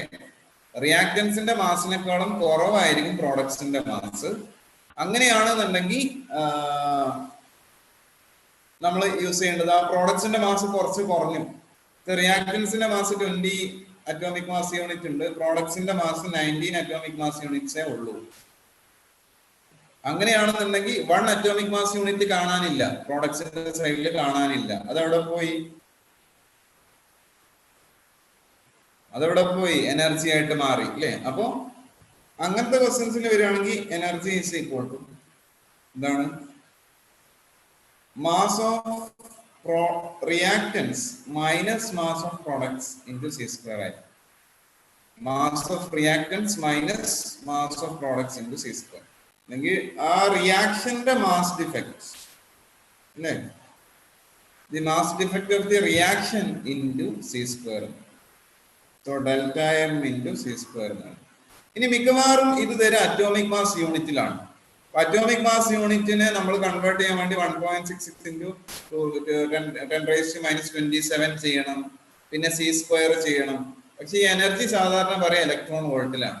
Energy we usually say it in terms of electron volt. അപ്പൊ അതുകൊണ്ട് മനസ്സിലാക്കേണ്ടത് 1 അറ്റോമിക് മാസ് യൂണിറ്റ് എന്ന് പറയുന്നത് approximately 931 mega electron volts per C സ്ക്വയറിന് ഇക്വലന്റ്.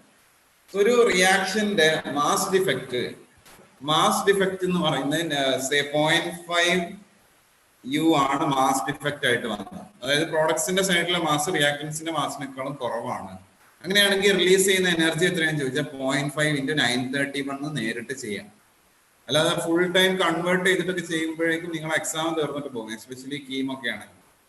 ഈ വാല്യൂ ഇമ്പോർട്ടന്റ് ആണ്. 1 atomic mass unit is equal to 931 mega electron volts. 931.5 ആണ് 931 mega electron volts എന്ന് ഓർക്കുക. ഓക്കെ, സോ അതിന് ഈക്വലന്റ് ആണ്. അതേപോലെ മാസ് ഡിഫക്റ്റ് വന്നിട്ട് ബൈൻഡിങ് എനർജി ചോദിക്കാം. മാസ് ഡിഫക്റ്റ് ഒരു ന്യൂക്ലിയസിന്റെ മാസ് ഡിഫക്റ്റ് കേട്ടോ പറയണേ. ന്യൂക്ലിയസിന്റെ മാസ് ഡിഫക്റ്റ് സാധാരണ ഒരു 0.012 U ഉണ്ടെന്ന് വിചാരിച്ചു. ന്യൂക്ലിയസിന്റെ മാസ് ഡിഫക്റ്റ് നമ്മളോട് ബൈൻഡിങ് എനർജി കണ്ടുപിടിക്കാൻ പോകണം. നമ്മൾ ഇതിന് എന്ത് ചെയ്യണം, mass into 10⁻⁻27 into C square, അതിനെ കൺവേർട്ട് ചെയ്യണം ഇലക്ട്രോൺ വോൾട്ടിലോട്ട്. അങ്ങനൊന്നും ചെയ്യേണ്ട ആവശ്യമില്ല. എന്ത് ചെയ്താൽ മതി, ഇൻറ്റു 931 ചെയ്താൽ മെഗാ ഇലക്ട്രോൺ വോൾട്സിന് ആൻസർ കിട്ടും. ഇലക്ട്രോൺ വോൾട്സിലല്ല, മെഗാ ഇലക്ട്രോൺ വോൾട്സ്, 10⁻⁶ ഇലക്ട്രോൺ വോൾട്സിന് answer. So that is one way of doing it. ചിലപ്പോൾ ഇതാണ് തരുന്നുണ്ടാവുക എനർജി റിലീസിന്റെ റിയാക്ഷൻ. ഏത് മാസ്, റിയാക്ടൻസിന്റെയും പ്രോഡക്ട്സിന്റെയും മാസ് ആണ് തരിക. ചിലപ്പോൾ എന്താ തരാന്ന് ചോദിച്ചാല് എനർജി റിലീസിന് ചിലപ്പോൾ തരാം ബൈൻഡിങ് എനർജി തരികയാണെന്നുണ്ടെങ്കിൽ നമ്മൾ ചെയ്യേണ്ടത് binding energy of products minus binding energy of reactance. Okay, ഞാൻ ന്യൂക്ലിയർ റിയാക്ഷൻ ചെയ്യേണ്ടത് binding energy of products minus binding energy of reactance. ഇതാണ് ചെയ്യുന്നത്. നിങ്ങൾ വിചാരിക്കും റിയാക്ടൻസ്, ഒരു റിയാക്ഷനിൽ എ ഗിവ്സ് ബി, എയുടെ ബൈൻഡിങ് എനർജി 20 ആണ്, ബിയുടെ ബൈൻഡിങ് എനർജി 30 ആണ്. ഈ റിയാക്ഷനിൽ അങ്ങോട്ട് എനർജി കൊടുക്കണോ ഇങ്ങോട്ട് എനർജി കിട്ടോ? അങ്ങോട്ട് എനർജി കൊടുക്കണോ ഇങ്ങോട്ട് എനർജി കിട്ടോ? ഈ റിയാക്ഷനിൽ എ ബി ആയിട്ട് മാറാണ്. Do we have to is it an exothermic or endothermic reaction? Do we have to supply energy or energy will be released in this reaction? ഈ റിയാക്ഷനിൽ എനർജി റിലീസ് ചെയ്യോ absorb ചെയ്യോ?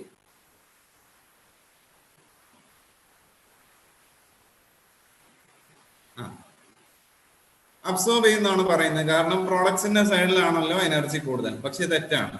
ഈ റിയാക്ഷനിൽ എന്ത് ചെയ്യണം, എനർജി റിലീസ് ചെയ്യണം. ഓക്കെ, എനർജി റിലീസ് ചെയ്യാണ് ചെയ്യുക, നോട്ട് അബ്സോർബ്. കാരണം എന്താണെന്ന് ചോദിച്ചാൽ ആക്ച്വലി ബൈൻഡിങ് എനർജി എന്ന് പറഞ്ഞാൽ ആക്ച്വലി ഉള്ള എനർജി അല്ല, that is the negative energy. മനസ്സിലായോ? It is the energy released when the nucleus is form. അപ്പൊ ബി ഫോം ചെയ്യുമ്പോൾ എന്ത് ചെയ്യുന്നുണ്ട്, 30 ജൂൾസ് ഓഫ് അല്ലെങ്കിൽ 30 റിലീസ് ചെയ്യുന്നുണ്ട് ബി ഫോം ചെയ്യുമ്പോൾ. എ ഫോം ചെയ്യുമ്പോൾ എത്ര റിലീസ് ചെയ്യുന്നുള്ളൂ? 20 ഫോം ചെയ്യുന്നുള്ളൂ. മനസ്സിലായി? അപ്പൊ ബൈൻഡിങ് എനർജിയുടെ പല ഡെഫിനിഷൻസ് നമുക്ക് പറയാം. എനെ സ്പ്ലിറ്റ് ചെയ്തിട്ട് ബി ആക്കണം. എനെ എന്തെങ്കിലും ന്യൂക്ലിയസിനെ സ്പ്ലിറ്റ് ചെയ്ത് എന്തെങ്കിലും ഒക്കെ മാറ്റിയിട്ട് എന്ത് ചെയ്യണം, ബി ആക്കണം. എനെ സ്പ്ലിറ്റ് ചെയ്യണമെന്നുണ്ടെങ്കിൽ എന്ത് വേണം, 20 joules വേണം അല്ലെങ്കിൽ 20 വേണം. എന്നിട്ട് സ്പ്ലിറ്റ് ചെയ്ത് എ റീകമ്പൈൻ ചെയ്തിട്ട് ബി ആയിട്ട് മാറുമ്പോൾ 30 റിലീസ് ചെയ്യുന്നുണ്ട്. മനസ്സിലായോ? Actually binding energy is negative energy. അത് പ്രോഡക്റ്റ് ഫോം ചെയ്യുമ്പോൾ റിലീസ് ചെയ്യുന്ന എനർജിയാണ്. So this is actually -30, this is actually -20 ആണ്. അപ്പൊ എവിടെയാണ് എനർജി കൂടുതൽ? റിയാക്ടൻസിന്റെ സൈഡിൽ തന്നെയാണ് എനർജി കൂടുതൽ, പ്രോഡക്ട്സിന്റെ സൈഡിൽ എനർജി കുറവാണ്. അപ്പൊ അതുകൊണ്ടാണ് ഇവിടെ ഞാൻ എന്ത് എഴുതിയത്? Binding energy of products minus binding energy of reactants എന്ന് എഴുതാനുള്ള റീസൺ. പറഞ്ഞു മനസ്സിലായോ? Okay. So that is the energy released in a nuclear reaction. ഒരു ന്യൂക്ലിയർ റിയാക്ഷനിൽ റിലീസ് ചെയ്യുന്ന എനർജി എന്ന് പറയുന്നത് അതാണ്.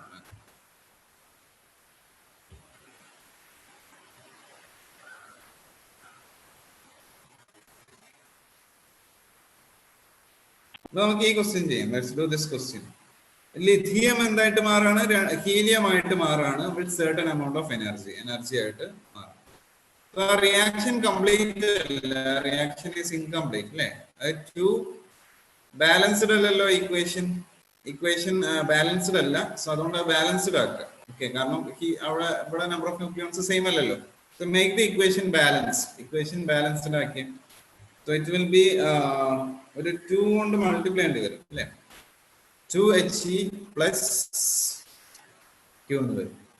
അപ്പൊ എനർജിയുടെ ഇക്വേഷൻ എത്രയേ ഉള്ളൂ? Energy is equal to binding energy of products minus binding energy of reactor.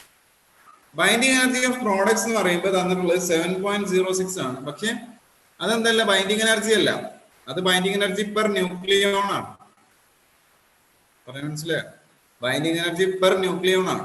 എന്നുവെച്ചാൽ ഒരു ന്യൂക്ലിയർ ആവറേജ് ബൈൻഡിങ് എനർജി എന്നൊക്കെ പറയും. സോ അതിനെ ഇതാക്കാൻ എന്ത് ചെയ്യണം? അതിനെ ഇതാക്കാൻ നമ്മൾ എന്ത് ചെയ്യണം? We have to make it multiply by mass number. Binding energy per nucleon total binding energy കണ്ടുപിടിക്കാൻ mass number കൊണ്ട് മൾട്ടിപ്ലൈ ചെയ്യണം.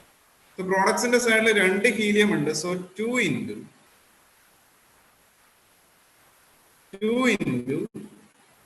4 into 7.06. എന്തുകൊണ്ടാണെന്ന് മനസ്സിലായില്ലേ? ഒരു ഹീലിയത്തിന്റെ ടോട്ടൽ ബൈൻഡിങ് എനർജി എന്ന് പറഞ്ഞാൽ 4 into 7.06 വരും. 2 ഹീലിയം ഉണ്ട്. സോ 2 ഹീലിയം വന്നാൽ മനസ്സിലായില്ലേ? ഇക്വേഷൻ ബാലൻസ് ചെയ്യണം.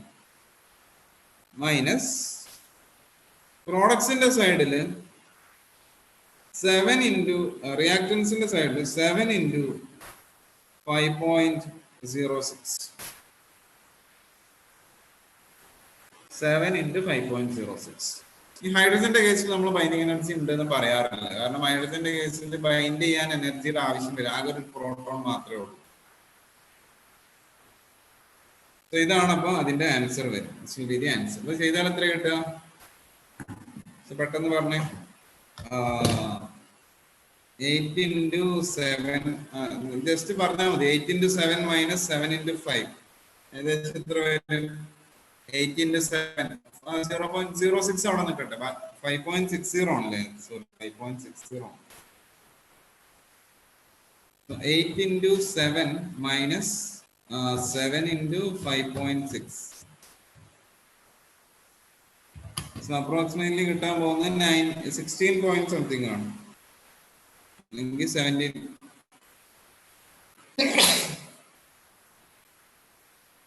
17ന്റെ അടുത്താണ് കിട്ടുന്നത്. 16.9 എന്നൊക്കെയാണ് വരുന്നത്. 16.9. സോ ക്ലോസർ ആയിട്ടുള്ള വാല്യൂ ചൂസ് ചെയ്യാം. ഏതാണ്? 17.3 എന്ന് ചൂസ് ചെയ്യേണ്ടി വരും. 17.3 പിന്നെ ആയിരിക്കും answer. So that is about the introductory part, അല്ലെങ്കിൽ സിമ്പിൾ ആയിട്ടുള്ള വേർഷൻ ആണ് ഇതുവരെ പറഞ്ഞത്. ഇനി ഇതിനകത്തുള്ള ഇമ്പോർട്ടന്റ് ഏരിയ ആണ് റേഡിയോ ആക്റ്റീവ് ഡീകെ എന്ന് പറയുന്നത്. Okay, radio active decay. അടുത്തത് ഇമ്പോർട്ടന്റ് ടോപ്പിക് ആണ് റേഡിയോ ആക്റ്റീവ് ഡീകെ.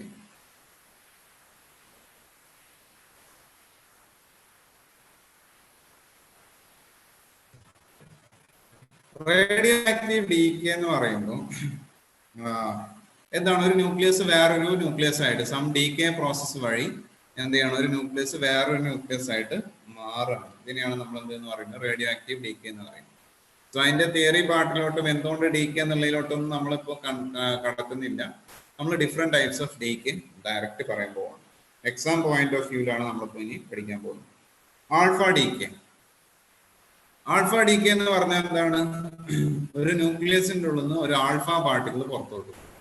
ഒരു ന്യൂക്ലിയസിന്റെ ഉള്ളിൽ നിന്ന് ഒരു ആൽഫ പാർട്ടിക്കിൾ പുറത്തോട്ട് പോകുന്നതാണ് ആൽഫ ഡീക്കേ എന്ന് പറയുന്നത്, അല്ലെ? ആൽഫ പാർട്ടിക്കിൾ എന്ന് പറഞ്ഞാൽ ഹീലിയം ന്യൂക്ലിയസ്. ഹീലിയം ന്യൂക്ലിയസ് പുറത്തോട്ട് പോകുന്നതിനാണ് നമ്മൾ ആൽഫ ഡീക്കേ എന്ന് പറയുന്നത്. ഒരു ന്യൂക്ലിയസിന് ആൽഫ ഡീക്കേ സംഭവിച്ചാൽ എന്താ സംഭവിക്കുക? X Z A. Alpha decay സംഭവിക്കുമ്പോൾ എന്താണ് സംഭവിക്കുന്നത്? ന്യൂക്ലിയസിൽ നിന്ന് ഒരു ഹീലിയം ന്യൂക്ലിയസ് പുറത്തോട്ട് പോകും. സോ ദാറ്റ് ബിക്കംസ് 2 പ്രോട്ടോൺ പുറത്തോട്ട് പോകും. ഹീലിയത്തിൽ 2 പ്രോട്ടോൺ ഉണ്ട്, 2 ന്യൂട്രോണും പോകും. സോ ടോട്ടൽ 4 എണ്ണം പോകും. Mass number decreases by 4 plus He24 plus certain amount of energy. ഇതാണ് മെയിൻ ആയിട്ട് ആൽഫ ഡീക്കേ. അപ്പൊ ആൽഫ ഡീക്കേയിൽ mass number decreases by 4, atomic number decreases by 2. Okay. പിന്നെ ഉള്ളത് ബീറ്റ ഡീക്കേ ആണ്. ബീറ്റ ഡീക്കേ എന്ന് പറയുന്നത് 2 വിധത്തിലുണ്ട്, ബീറ്റ പ്ലസും ബീറ്റ മൈനസും. സോ ആദ്യം നമ്മൾ പറയാൻ പോകുന്നത് ബീറ്റ മൈനസ് ഡീക്കേ ആണ്. ബീറ്റ മൈനസ് ഡീക്കേയിൽ എന്താണ് സംഭവിക്കുന്നത്? എ ന്യൂട്രോൺ, ന്യൂക്ലിയസിലുള്ള എന്ത് സംഭവിക്കും? A neutron gets converted into proton. A neutron gets converted into a proton plus an electron. Charge conserved ആണ്. ഇവിടുത്തെ ചാർജ് 0 ആണ്. ഇവിടെ പ്രോട്ടോണ് പ്ലസ് ഇ ഉണ്ട്. സോ അപ്പുറത്ത് ഒരു മൈനസ് ഇയും കൂടി വന്നാൽ charge conserved.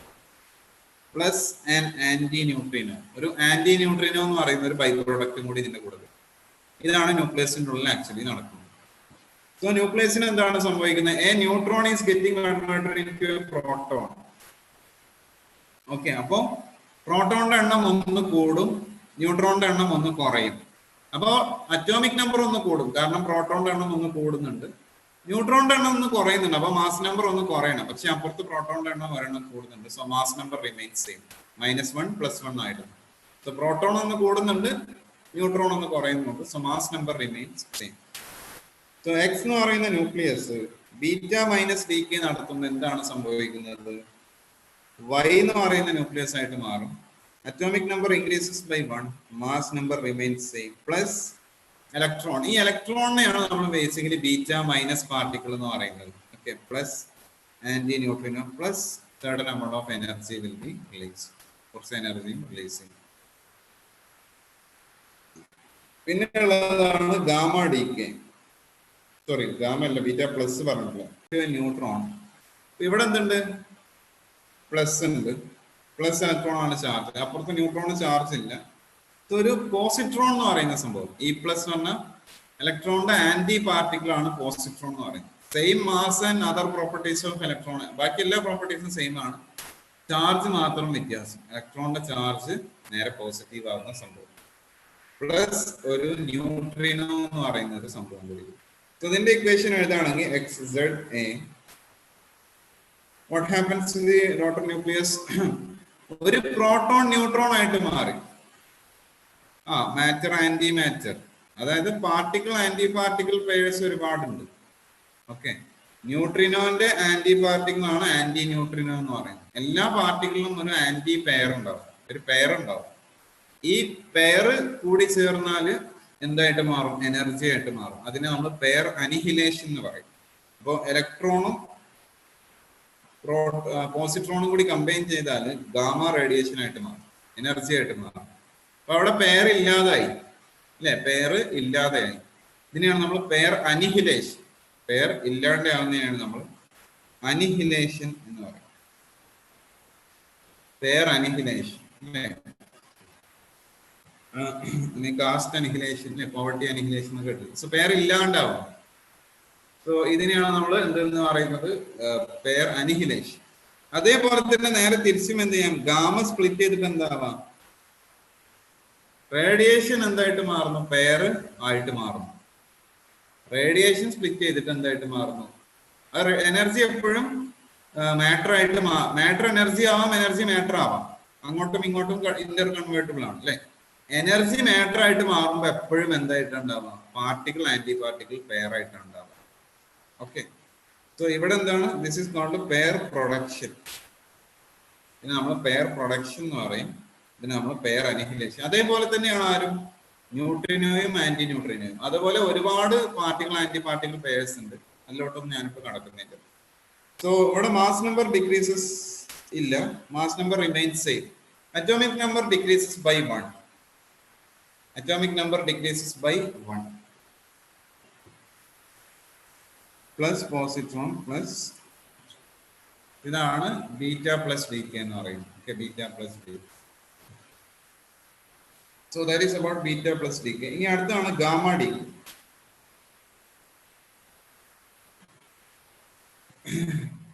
Okay, gamma D K എന്ന് പറഞ്ഞാൽ അത്രേ ഉള്ളൂ.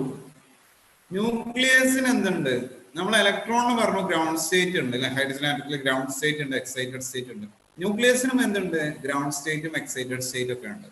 അപ്പൊ എക്സൈറ്റഡ് സ്റ്റേറ്റിൽ നിന്ന് ഗ്രൗണ്ട് സ്റ്റേറ്റിലോട്ട് ന്യൂക്ലിയസ് തിരിച്ചു പോകുമ്പോൾ എന്ത് ചെയ്യും? എനർജി റിലീസ് ചെയ്യും. അതിനെയാണ് നമ്മൾ ഗാമ ഡി എന്ന് പറയുന്നത്. അപ്പൊ അതിനകത്ത് എന്തില്ല? No change in the composition. സാധാരണ ഒരു alpha decay beta decay ഒക്കെ കഴിയുമ്പോൾ, so for example cobalt beta decay നടന്നാൽ എന്തായിട്ട് മാറും? കൊബാൾട്ട് 27 ആണ്. ബീറ്റ മൈനസ് ഡി കെ നടന്നാൽ എന്തായിട്ട് മാറും? നിക്കലായിട്ട് മാറും. നിക്കൽ 28 ആയിട്ട് മാറും. ബീറ്റ മാസ് നമ്പർ എത്രയാണ്? എത്രയാണെന്ന് വെച്ചാൽ ഈ നിക്കൽ ഉണ്ടാവും എന്തിനാണ്? അതിന്റെ എക്സൈറ്റഡ് സ്റ്റേറ്റിലാണ്. നിക്കലിന്റെ എക്സൈറ്റഡ് സ്റ്റേറ്റ്, നിക്കൽ ന്യൂക്ലിയസ് ഉണ്ടാവും. അത് അതിന്റെ ഗ്രൗണ്ട് സ്റ്റേറ്റിലോട്ട് തിരിച്ചു പോവാം അല്ലെ. ഇപ്പോ ഓരോ first energy state, second energy state, അതേപോലെ ന്യൂക്ലിയസിനും ഉണ്ട്. ഗ്രൗണ്ട് സ്റ്റേറ്റിലോട്ട് പല രീതിയിൽ തിരിച്ചു പോവാം. അപ്പോൾ ഇവിടെ ഫസ്റ്റ് ഇതും തമ്മിലുള്ള എനർജി ഡിഫറൻസ് ഏകദേശം 1.33 MeV ആണ്. ആ വാല്യൂസ് ഒന്നും ഇമ്പോർട്ടന്റ് അല്ല, ജസ്റ്റ് മനസ്സിലാക്കി. അതായത് ഇത് 1.17 MeV ആണ്, ഇത് 1.33 MeV ആണ്. ഇങ്ങനെ നിക്കൽ എന്ത് ചെയ്യുന്നു? ഗ്രൗണ്ട് സ്റ്റേറ്റിലോട്ട് തിരിച്ചു പോകുമ്പോൾ എന്ത് ചെയ്യാം? ഫോട്ടോൺസിനെ എമിറ്റ് ചെയ്യും. പക്ഷെ ഇവിടെ നോക്കിയ എനർജി നോക്കിയ മെഗാ ഇലക്ട്രോൺ വോൾട്സ് റേഞ്ചിലാണ്. നമ്മൾ ഇതുവരെ പറഞ്ഞ ഹൈഡ്രജന്റെ കേസിലൊക്കെ ഇലക്ട്രോൺ വോൾട്ട് റേഞ്ചിലായതുകൊണ്ട് അത് വിസിബിളോ ഇൻഫ്രാറെഡ് ആ റീജിയനിലാണ് ഉണ്ടാവും.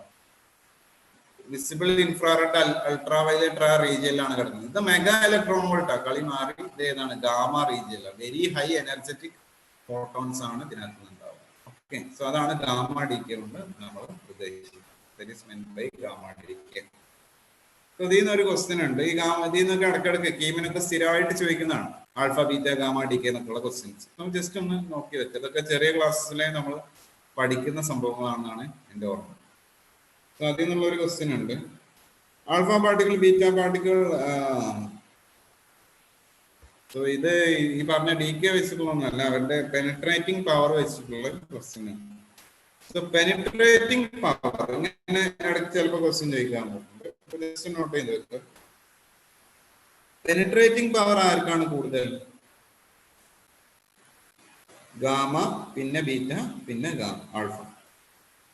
ഏറ്റവും കൂടുതൽ ഗാമക്കാണ് പെനിട്രേറ്റിംഗ് പവർ. വേറൊന്നുള്ള അയണൈസിങ് പവർ, അത് നേരെ തിരിച്ചിട്ടാണ്. Alpha, beta, gamma. ഓക്കെ, ഇങ്ങനെയാണ് സാധാരണ ചോദിക്കാറുള്ള ക്വസ്റ്റ്യൻസ്. പിന്നെ ഒരു ന്യൂക്ലിയസ് ആൽഫ ഡി കെ നടന്നു, എത്രയായിട്ട് മാറും? ബീറ്റ ഡി കെ നടന്നു, എന്തായിട്ട് മാറും? അല്ലെങ്കിൽ ഒരു ന്യൂക്ലിയസ് വേറെ ന്യൂക്ലിയസ് ആയിട്ട് മാറി, എത്ര ആൽഫ പാർട്ടിക്കിളിനെ എമിറ്റ് ചെയ്തു? ഇങ്ങനത്തെ ക്വസ്റ്റ്യൻസ് ഒക്കെ വരാറുണ്ട്. ഓക്കെ, തൽക്കാലം ഇതിനകത്ത് അത് വന്നിട്ടില്ല.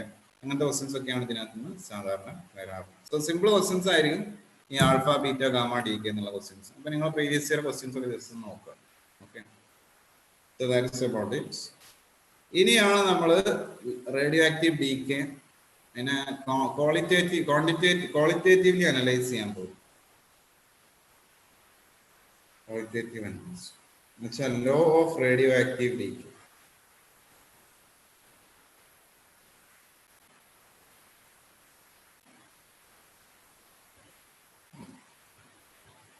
Law of radioactive decay. So law of radioactive decay എന്ന് പറയുന്നത് എന്താണ്? The rate of decay, അതായത് എ എന്ന് പറയുന്ന ഒരു ന്യൂക്ലിയസ് എന്തായിട്ട് മാറും?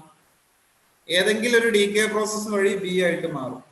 ഇനീഷ്യലി എന്ത് മാത്രമേ ഉണ്ടാവുള്ളൂ? എ മാത്രമേ ഉണ്ടാവുള്ളൂ. ഇനീഷ്യലി ബി 0 ആയിരിക്കും അല്ലെ? ആദ്യം റിയാക്ടന്റ് മാത്രം ഉണ്ടാവും.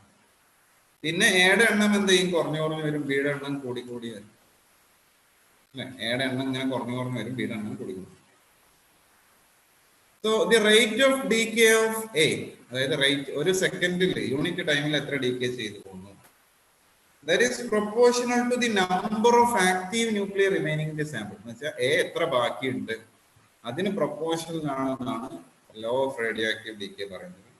Or rate of decay dN/dt, നമ്മളൊരു മൈനസ് സൈനും കൂടി ഇടും. എന്തുകൊണ്ടായിരിക്കും മൈനസ് സൈൻ? ബിക്കോസ് ഡീകേ ചെയ്ത് പോവാണ്, എന്നിന്റെ നമ്പർ എന്ത് ചെയ്യാണ്, ഡിക്രീസ് ചെയ്യും. Number of N is number of A is decreasing. So dN/dt negative ആയിരിക്കും. ആ മൈനസും കൂടി ഒഴിവാക്കാൻ വേണ്ടിയിട്ടാണ് നമ്മൾ. So rate of decay minus dN/dt is equal to lambda into, where lambda is called decay constant or disintegration constant. Decay constant or disintegration constant എന്നൊക്കെ പറയുന്നത്. Okay, lambda. ഇനി വളരെ സിമ്പിൾ ആണ്. ഇതിനെന്ത് ചെയ്യും, അങ്ങോട്ടും ഇങ്ങോട്ടും റീഅറേഞ്ച് ചെയ്തിട്ട് നമ്മൾ ഇന്റഗ്രേറ്റ് ചെയ്യും. ഇന്റഗ്രേറ്റ് ചെയ്തിട്ട് ലിമിറ്റ് കൊടുക്കും അല്ലെ. ഇവിടെ ഇന്റഗ്രേറ്റ് ചെയ്യാൻ ഒരു പണിയില്ല. dN/n is equal to minus lambda dt എന്ന് വരും. 0 to ടൈം. n എത്രയാണ് ഇനീഷ്യലി? 0 എന്ന് പറയുന്ന സമയത്ത് n0 ഉണ്ട്. ഇനീഷ്യലി 0 അല്ല, ഇനീഷ്യലി n0 ആണ്. എന്ത് ചെയ്യും, n വരെ നമ്മൾ ഇന്റഗ്രേറ്റ് ചെയ്യും. ഇന്റഗ്രേറ്റ് ചെയ്താൽ നമുക്ക് കിട്ടാൻ പോകുന്നത് n is equal to n0 e raised to minus n equal to n0. അതായത് നമ്പർ ഓഫ് n എന്താണ്, നമ്പർ ഓഫ് എ റിമൈനിങ് അല്ലെങ്കിൽ ആക്റ്റീവ് ന്യൂക്ലിയർ റിമൈനിങ് എത്ര എണ്ണം റിമൈൻ ചെയ്യുന്നു എന്നുള്ളതാണ് എന്തെന്ന് പറയുന്നത് എ എന്ന് പറയുന്നത്. Number of active nuclear remaining. Number of nuclear decade എന്ത് വരും,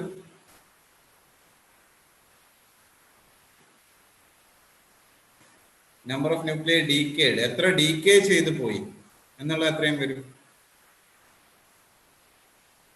ഇനീഷ്യലി n0 ഉണ്ടായിരുന്നു, ഇപ്പോ n ഉള്ളൂ. n0 മൈനസ് n എന്ന് വരും. So n0 minus n0 into e raised to n0 into 1 minus e raised to minus. ഇതാണ് നമ്പർ ഓഫ് ന്യൂക്ലിയർ ഡീക്കേഡ് വരും അല്ലെ. ഇത്രയും ന്യൂക്ലിയർ ആണ് ഡീക്കേ ചെയ്തിട്ടുള്ളത്.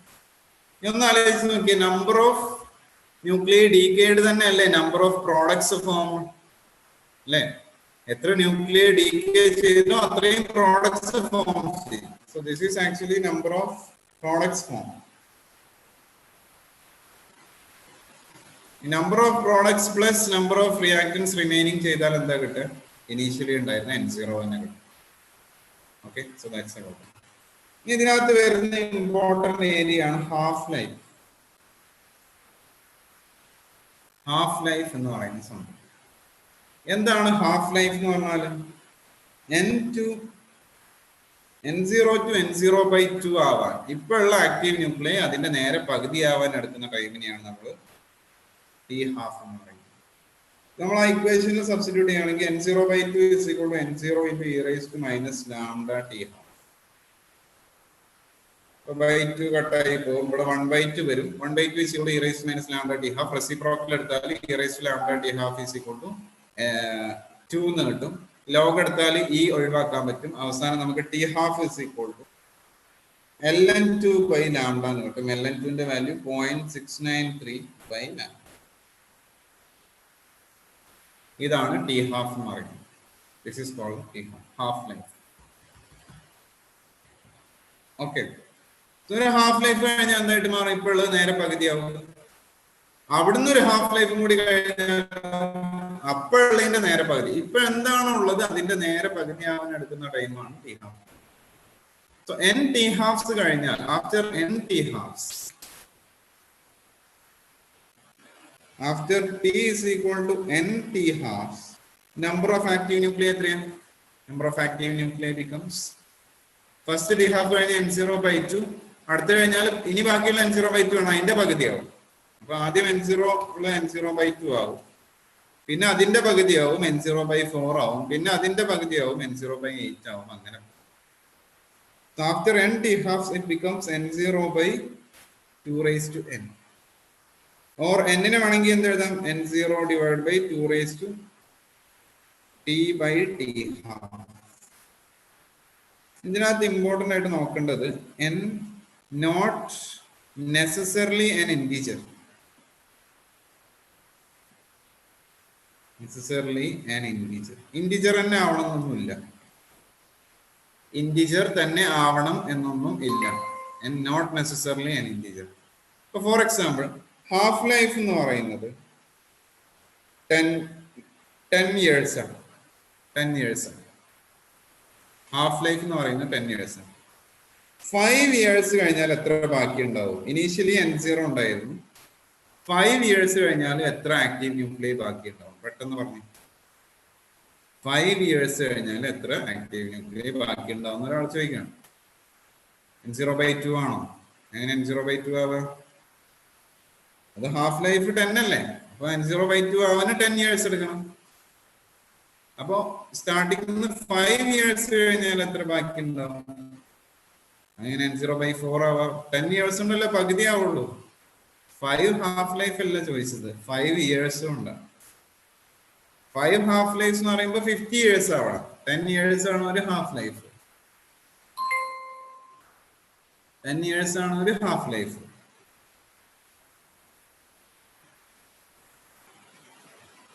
So that is അങ്ങനെ കണ്ടുപിടിക്കാൻ എന്ത് ചെയ്താൽ മതി? N0/2t/t ഹാഫ് ചെയ്താൽ മതി.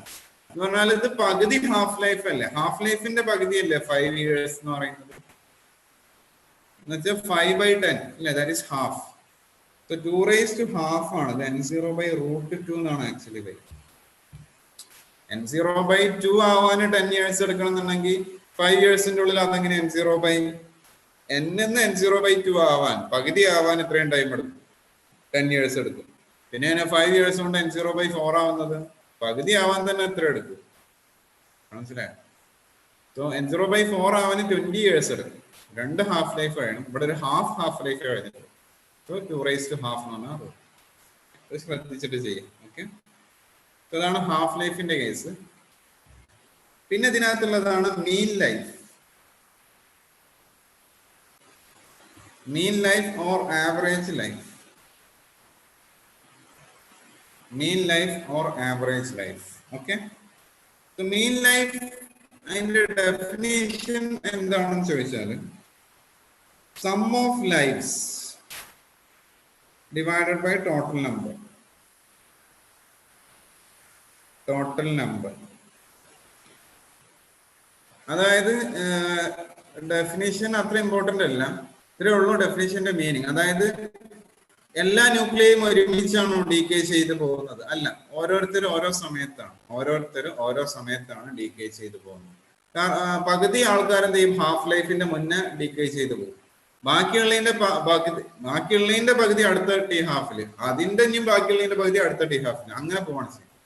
സോ ഓരോരുത്തരും ഡീകേ ചെയ്തു പോകുന്ന ഓരോ സമയത്താണ്. ഒരാളുടെ ലൈഫ് എന്ന് പറഞ്ഞാൽ ഒരു ന്യൂക്ലിയസിന്റെ ലൈഫ് എന്ന് പറഞ്ഞാൽ എന്താ?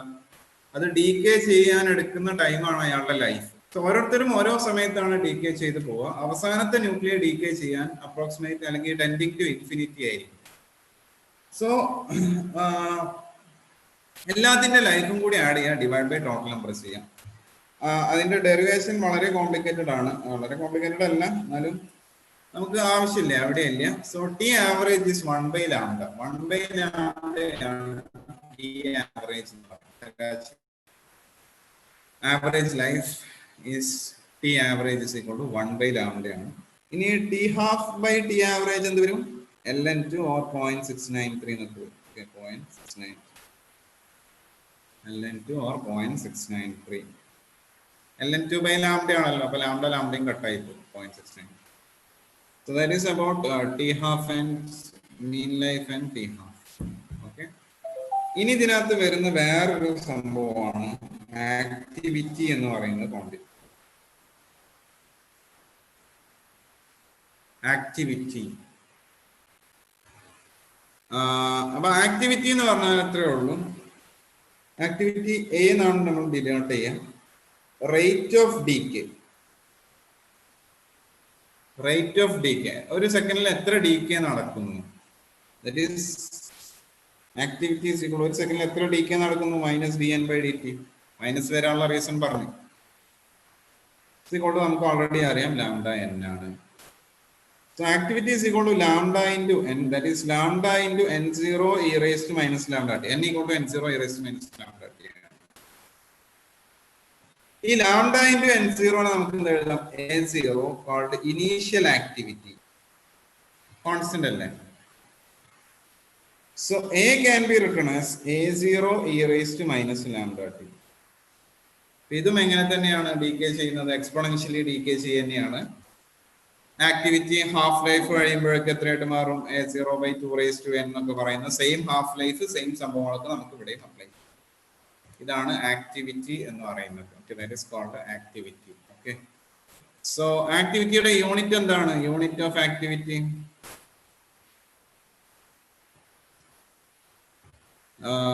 യൂണിറ്റ് ഓഫ് ആക്ടിവിറ്റി അല്ലേ? ബേക്കർ.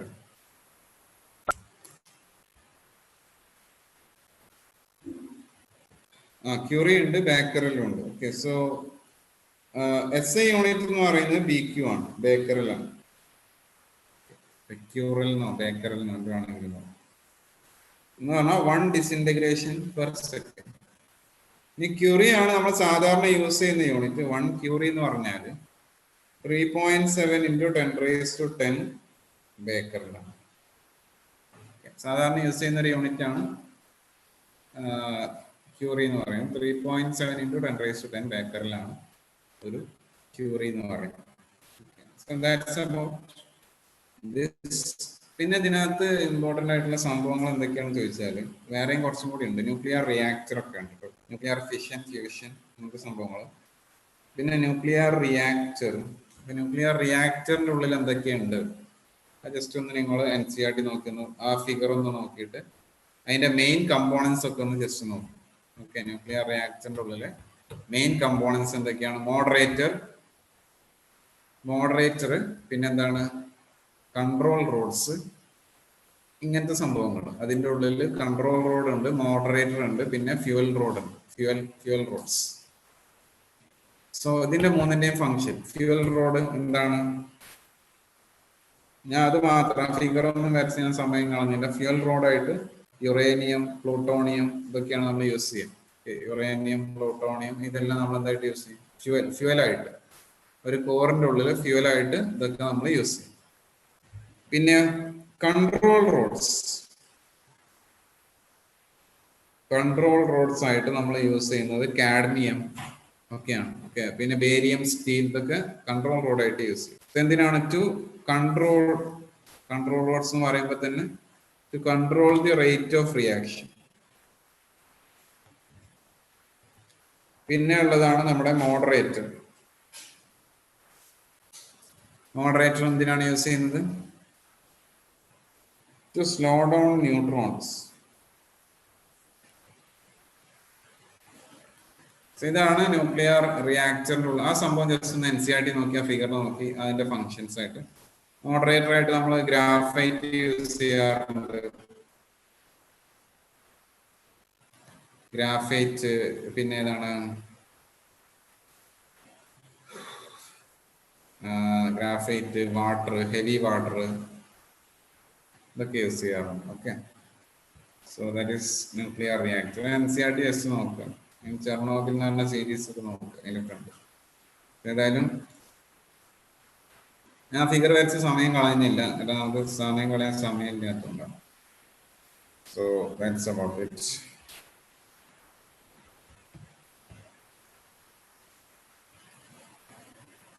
നമുക്ക് അടുത്ത ക്വസ്റ്റ്യൻ നോക്കാം.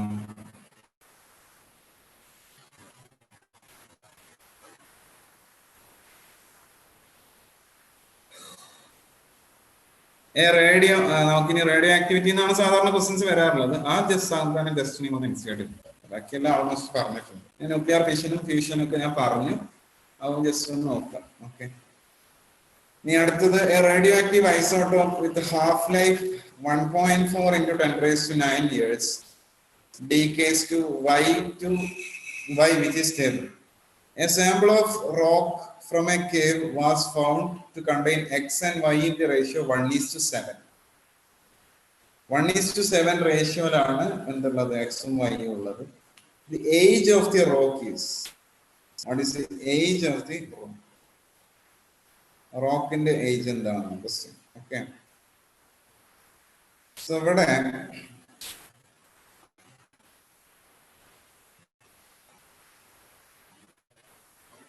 ശ്രദ്ധിക്കേണ്ട എന്താന്ന് വെച്ചാല്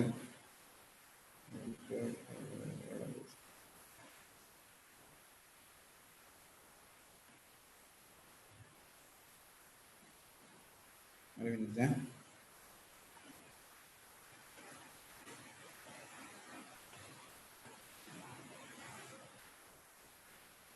ഓക്കെ,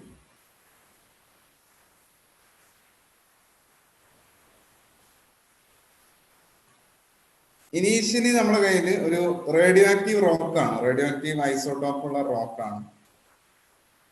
അതിനകത്ത് ഇനീഷ്യലി നമ്മുടെ കയ്യിൽ എക്സ് മാത്രമേ ഉണ്ടാവുള്ളൂ. ആ റോക്ക് ഫോം ചെയ്തപ്പോ എക്സ് മാത്രമേ ഉണ്ടാവുള്ളൂ. പിന്നെ അതെന്തായിട്ട് മാറും? വൈ ആയിട്ട് മാറും അല്ലെ? ആ റോക്ക് ഡീകേ ചെയ്യുന്നുണ്ട്. ഇപ്പൊ കാർബൺ ഉണ്ട്, കാർബൺ ഡീകേ, കാർബൺ 14 ഉണ്ടാവാം. കാർബൺ 14 ഡീകേ ചെയ്തിട്ട് എന്താവാം? കാർബൺ 14 ഡീകേ ചെയ്തിട്ട് കാർബൺ 16 സോറി കാർബൺ 12 ആവാം. അങ്ങനെ എന്തെങ്കിലും ഏതെങ്കിലും യുറേനിയം എന്ത് വേണമെങ്കിലും ആയിക്കോട്ടെ. സോ ഇനീഷ്യലി എന്ത് മാത്രമേ ഉണ്ടാവുള്ളൂ? ഈ റോക്ക് മാത്രമേ ഉണ്ടാവൂ. എക്സ് എന്ന് പറയുന്ന ഇത് മാത്രമേ ഉണ്ടാവുള്ളൂ. പിന്നെ ഡീകേ ചെയ്യുമ്പോൾ അതിനനുസരിച്ച് വൈ ഫോം ചെയ്യും. സോ ഇനീഷ്യലി വൈ 0 ആയി. ഇപ്പൊ ഉള്ളത് എക്സിന്റെ വാല്യൂ എൻ എക്സ് ആണ്, എൻ വൈ ആണ് അല്ലെ? എൻ വൈ ആണ്. അവരുള്ള റേഷ്യോ 1:7 1:7. ഇപ്പൊ എത്ര എക്സ് ബാക്കി ഉണ്ട് എന്ന് അറിയണമെങ്കിൽ നമുക്ക് എന്ത് ചെയ്യാം? ഹാഫ് ലൈഫ് ഒക്കെ വെച്ചിട്ട് വേണമെങ്കിൽ എന്ത് ചെയ്യാം? എത്രയായി ഏജ് എന്ന് വേണമെങ്കിൽ പറയാൻ പറ്റും. അപ്പോ N X by N Y എന്ന് പറയുന്നത് എത്രയാണ്? N X by N Y എന്ന് പറയുന്നത് എത്രയാണ്? 1:7 ആണ്. Or N Y is equal to 7 N X എന്ന് പറയാം. Okay, so N X plus N Y ചെയ്താൽ എന്താ കിട്ടുക? N X plus N Y ചെയ്താൽ എന്താ കിട്ടുക എന്ന് പറഞ്ഞു. അതായത് ഇപ്പോഴുള്ള എക്സിന്റെയും വൈയുടെയും കൂടി എണ്ണം ആഡ് ചെയ്താൽ എന്താണ് നമുക്ക് കിട്ടാൻ പോകുന്നത്? 7nx സബ്സ്റ്റിറ്റ്യൂട്ട് ചെയ്തിട്ടുള്ള ആ സംഭവം അല്ല ചോദിച്ചത്. 8nx എന്ന് കിട്ടും. അതെന്തിന് ഈക്വൽ ആയിരിക്കും? അതെന്തിന് ഈക്വൽ ആയിരിക്കും?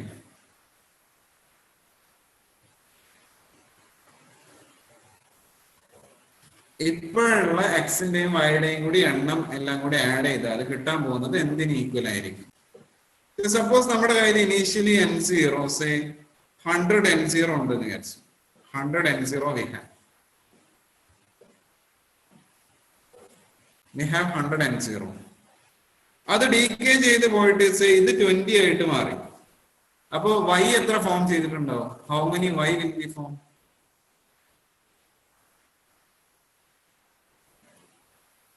How many y will be formed? എക്സിന്റെ എണ്ണം എന്തെങ്കിലും കുറഞ്ഞു വരും. എങ്ങനെയാണ്? എക്സ് ഡീകേ ചെയ്തിട്ട് വൈ ആയിട്ട് മാറാണ്. അപ്പൊ എത്ര എക്സ് ഡീകേ ചെയ്തു? ഇപ്പൊ 20 ബാക്കിയുള്ളൂ. 80 ഡീകേ ചെയ്ത് പോയി. ബാക്കിയുള്ളത് 80 ആയിരിക്കും. എൻ വൈ 80 ആയിരിക്കും ബാക്കി ഉണ്ടാവുക. പറഞ്ഞ മനസ്സിലായോ? സോ ഇതിപ്പോ 10 ആവാണെന്നുണ്ടെങ്കിൽ മറ്റേത് 90 ഉണ്ടാവും. അപ്പൊ രണ്ടും കൂടി ആഡ് ചെയ്താൽ എന്താ കിട്ടണ്ടേ? ഇനീഷ്യലി ഉണ്ടായിരുന്ന എക്സ് എത്ര ഉണ്ടായിരുന്നു? അതല്ലേ കിട്ടണ്ടേ? മനസ്സിലായോ? ഇനീഷ്യലി എത്ര എക്സ് ഉണ്ടായിരുന്നു? ഇനീഷ്യലി n0 ഉണ്ടായിരുന്നു. അതാണ് കിട്ടാൻ പോകുന്നത്. So nx plus ny that is equal to ny എന്ന് പറഞ്ഞാൽ 7nx ആണ്. nx plus 7nx is equal to n0. 8nx equal to n0. nx is equal to n0 by 8. So ഇപ്പോഴുള്ള എക്സിന്റെ എണ്ണം എന്ന് പറഞ്ഞു കഴിഞ്ഞാൽ n0 by 8 ആണ്. n0 by 8 ആവാൻ എത്ര ഹാഫ് ലൈഫ് കഴിയേണ്ടി വരും? This can be written as n0 by 2 raised to 3 അല്ലെ? n0 by 2 raised to 3. So n0 by 2 raised to n ആവാൻ n0 by 2 raised to n ആവാൻ എത്ര ഹാഫ് ലൈഫ് കഴിയണം? n0 by 2 raised to n ആവാൻ n half lives കഴിയണം. n0 by 2 ആവാൻ ഒരു half life, n0 by 4 ആവാൻ 2 half life, n0 by 8 ആവാൻ 3 ഹാഫ് ലൈഫ്സ്. റോക്കിന്റെ ഏജ് എത്രയാണ്? 3 ഹാഫ് ലൈഫ്സ് ആണ് the age of the rock. Half life വന്നിട്ടുണ്ട് 1.4 into 10 raised to 9.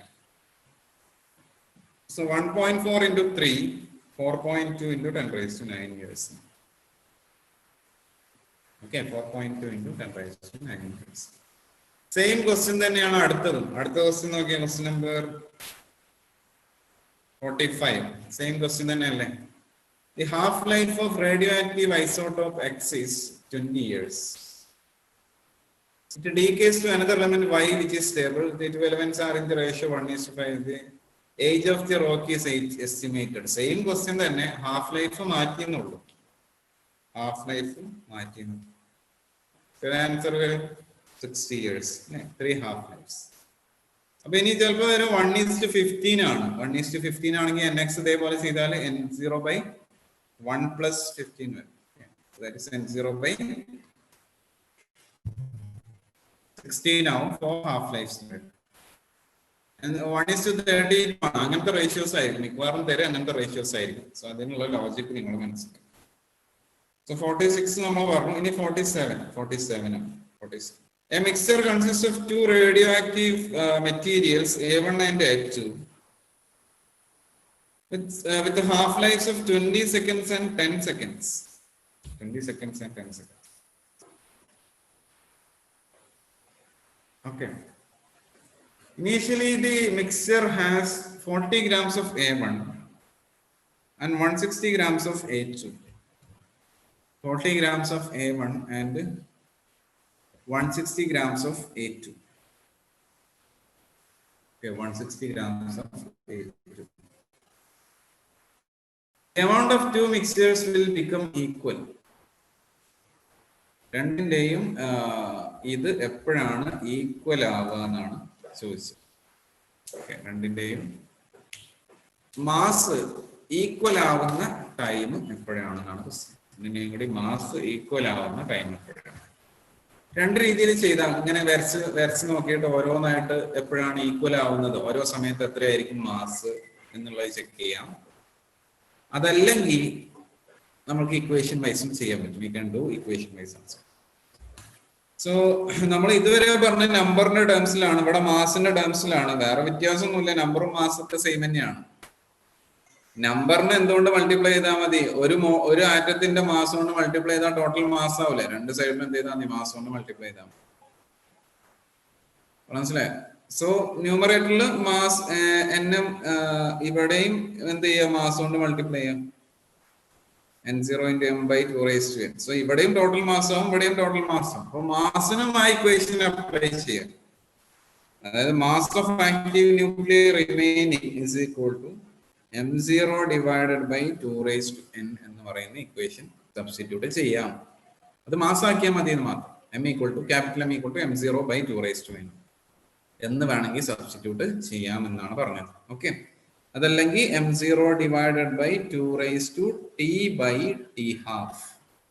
N is equal to T by T half ആണ്. ഈ equation കുറച്ചുകൂടി important ആണ്. പെട്ടെന്ന് സ്ട്രൈക്ക് ചെയ്യില്ല നമുക്ക് അങ്ങനെ ഒരു സംഭവം. Okay, 2 raised to T by T half ഓർത്ത് വെക്കാം. സോ ഇവിടെ രണ്ടിനെയും മാസ് ഈക്വൽ ആവണം. രണ്ടിനെയും മാസ് ഈക്വൽ ആവണം എന്നാണ് പറഞ്ഞത്. സോ A1 ഉണ്ട്, A2 ഉണ്ട്. A1ന്റെ ഹാഫ് ലൈഫ് 20 ഉണ്ട്, A2ന്റെ ഹാഫ് ലൈഫ് 10 ഉള്ളൂ. അപ്പൊ എന്താണ് സംഭവിക്കുക? A1 പതിയെ ഡീകേ ചെയ്യുള്ളൂ, പക്ഷെ A1ന്റെ മാസ് കുറവാണ്. A2 എന്ത് ചെയ്യും? സ്പീഡിൽ ഡീകേ ചെയ്യും, പക്ഷെ മാസ് കൂടുതലാണ്. മാസ് കൂടുതലുള്ള ആള് സ്പീഡിൽ ഡീകേ ചെയ്തിട്ട് എന്ത് ചെയ്യും? മാസ് കുറവുള്ള ആളൊപ്പത്തും. അതാണ് ഇവിടെ സംഭവിക്കാൻ പോകുന്നത്. സോ നമുക്ക് നോക്കാം, ഇക്വേഷൻ വെച്ച് എങ്ങനെ സോൾവ് ചെയ്യാൻ നോക്കാം. ഓക്കെ, സോ രണ്ടിന്റെയും മാസ് സെയിം ആവണം. M1 has to be equal to M2. അപ്പൊ M0 എത്രയാണ്? 40 ആണ്. M1 എന്ന് പറയുന്നത് 40 ആണ്. 2 raised to T by 20 seconds. T half എത്രയാണ്? 20. മറ്റേ എത്രയാ? 160 ആണ്. 2 raised to T by 10 seconds. 2 raised to T by 10 seconds. Okay, so ഇവിടെ നമുക്ക് 160 അങ്ങോട്ട് കൊടുക്കുമ്പോൾ 4 കിട്ടും. 4 ഇവിടെ ഉണ്ടാവും. 2 raised to T by 10 divided by 2 raised to T by 20 has to be equal to 4. So x raised to a by x raised to b എന്താണ്? x raised to a minus b ആണ്. So this will be 2 raised to T by 10 minus T by 20. മനസ്സിലായോ? താഴെ നമ്മളോട് എടുത്തു, അല്ലെങ്കിൽ താഴെ cut ചെയ്ത് കളഞ്ഞാലും മതി. is equal to 4. 2 raised to t by 20 is equal to 4 എന്ന് പറഞ്ഞാൽ 2 സ്ക്വയർ ആണ്. 4 എന്ന് പറഞ്ഞാൽ 2 square. So t by 20 is equal to 2, t is equal to 40 seconds. T equal to 40 seconds. ഇതാണ് ഇക്വേഷൻ വെച്ച് സോൾവ് ചെയ്യുന്ന സംഭവം. This is how you solve using equation. Equation use ചെയ്തിട്ട് നമ്മൾ ഇങ്ങനെയാണ് സോൾവ് ചെയ്യുക. അപ്പൊ മനസ്സിലായോ? രണ്ടിന്റെയും ഇത് ഈക്വൽ ആവുന്നു. ഈ റേസ് സാധാരണ യൂസ് ചെയ്യണ്ട, ഈ റേസിനേക്കാൾ കുഴപ്പം റേസ് യൂസ് ചെയ്യുന്നതാണ്. ഹാഫ് ലൈഫിന്റെ ഇക്വേഷൻ വെച്ച് ചെയ്യുന്നത്. ഇത് അതല്ലാതെ എങ്ങനെ ചെയ്യാന്ന് ചോദിച്ചാൽ ഇനീഷ്യലി എന്തുണ്ട്? A1 നോക്കാം, A2 നോക്കാം. A1 ഇനീഷ്യലി 40 grams ഉണ്ട്. A2 ഇനീഷ്യലി എത്രയാണ്? 160 grams. A2 ഡീകേ ചെയ്ത് പോവാൻ നോക്കിയാൽ A2 10 ആണല്ലോ അതിന്റെ ഹാഫ് ലൈഫ്. സോ 10 സെക്കൻഡ്സ് കഴിയുമ്പോൾ എന്തായിട്ട് മാറും? 10 ആണ് അതിന്റെ ഹാഫ് ലൈഫ്. 10 സെക്കൻഡ്സ് കഴിയുമ്പോൾ ഹാഫ് ആവും, 80 ആയിട്ട് മാറും. അടുത്ത 10 സെക്കൻഡ്സ് കഴിയുമ്പോൾ എന്തായിട്ട് മാറും? 40 ആയിട്ട് മാറും. അടുത്ത 10 സെക്കൻഡ്സ് കഴിയുമ്പോൾ എന്തായിട്ട് മാറും? 20 ആയിട്ട് മാറും. അടുത്ത 10 സെക്കൻഡ്സ് കഴിയുമ്പോൾ എന്തായിട്ട് മാറും? 10 ആയിട്ട് മാറും. അടുത്ത 10 സെക്കൻഡ്സ് കഴിയുമ്പോൾ എന്തായിട്ട് മാറും? 5 ആയിട്ട് മാറും. അടുത്ത 10 അങ്ങനെ പോകും. ഇതിന്റെ നോക്കാം. ഫസ്റ്റ് 20 സെക്കൻഡ്സിൽ ഇത് എന്തായിട്ട് മാറും? നേരെ പകുതിയാവും. എത്രയാവും? 40 ഉള്ളത് 20 ആയിട്ട് മാറും. അടുത്ത 20 സെക്കൻഡ്സിൽ എന്തായിട്ട് മാറും? 40 ഉള്ളത് 10 ആയിട്ട് മാറും. 20 ഉള്ളത് 10 ആയിട്ട് മാറും. എപ്പോഴാണ് ഇത് രണ്ടും ഈക്വൽ ആവുന്നത്? ഇവിടെ വെച്ചിട്ടാണ് ഇത് രണ്ടും ഈക്വൽ ആവുന്നത്. അതായത് ഇവിടെയും എന്തായി? ഇവിടെ 20 + 20 40, ഇവിടെ 4 10 എല്ലാം കൂടി എന്തായിട്ട് മാറി? 40. പറഞ്ഞ മനസ്സിലായോ? അവിടെയാണ് എന്ത് ചെയ്യുന്നത്? രണ്ടുപേരും ഈക്വൽ ആയിട്ട് വരുന്നത്. സോ നമ്മൾ വരച്ച് നോക്കിയിട്ട് ചെയ്യാം. വരച്ച് നോക്കിയപ്പോ കുറെ ഉണ്ടെങ്കിൽ വരച്ച് നോക്കുന്നത് പോസിബിൾ അല്ല. ഓരോ ഹാഫ് ലൈഫ് കഴിയുമ്പോൾ ഇത്രയും ഉണ്ടാവും എന്ന് പറഞ്ഞിട്ട് ചെക്ക് ചെയ്യുന്ന എളുപ്പമല്ല. അപ്പൊ നമ്മൾ എന്ത് ചെയ്യണം? ഇക്വേഷനിലോട്ട് തന്നെ പോകേണ്ടി വരും. സോ രണ്ട് മെത്തേഡും പഠിച്ചു വെക്കാം. So that is about 47. ഇനി അടുത്ത question. The half life of radioactive nucleus is 50 days. The time interval between T2 and T1, T2 minus T1, between the times T2 when 2/3 of it has decayed and T1 1/3 of it has decayed. T1 എന്ന് പറയുന്ന സമയത്ത് 1/3 decay ചെയ്തിട്ടുണ്ട്. T2 എന്ന് പറയുന്ന സമയത്ത് 2/3 decay ചെയ്തിട്ടുണ്ട്. എന്ന് പറഞ്ഞാല് T1 എന്ന് പറയുന്ന സമയത്ത് 1/3 ഡീക്കേഡ്. ഈ ക്വസ്റ്റ്യൻ കാണുമ്പോൾ വളരെ കൺഫ്യൂഷൻ ആവും. ഭയങ്കര കൺഫ്യൂഷൻ ആയിരിക്കും ഈ ക്വസ്റ്റ്യൻ ചെയ്യുമ്പോൾ. ഏത് ഇക്വേഷൻ യൂസ് ചെയ്യണം? അങ്ങോട്ടും ഇങ്ങോട്ട് പോകേണ്ടി വരും. 1/3 ഡീകേ ചെയ്ത് പോയി എന്ന് പറഞ്ഞാൽ അപ്പൊ ബാക്കിയുള്ള എത്രയാണ്? 2/3 ആണ് ബാക്കിയുള്ളത്. ബാക്കിയുള്ളത് 2/3 ആണ്. T2 എന്ന് പറയുന്ന സമയം ആയപ്പോഴേക്കും 2/3 ഡീകേ ചെയ്ത് പോയി. അപ്പൊ ബാക്കിയുള്ള എത്രയാണ്? 1/3 ആണ്. അപ്പൊ 2/3 നമ്മുടെ കയ്യിൽ ഉണ്ടായിരുന്നത് 1/3 ആവണം. അതിന് എത്ര ടൈം എടുക്കും? ഇപ്പൊ നമ്മുടെ കയ്യിൽ 2/3 ബാക്കിയുണ്ട്. അത് ടോട്ടലില് 1/3 ആയിട്ട് മാറും. അതിന് എത്ര ടൈം എടുക്കും? ഒന്ന് ആലോചിച്ച് നോക്കിയേ.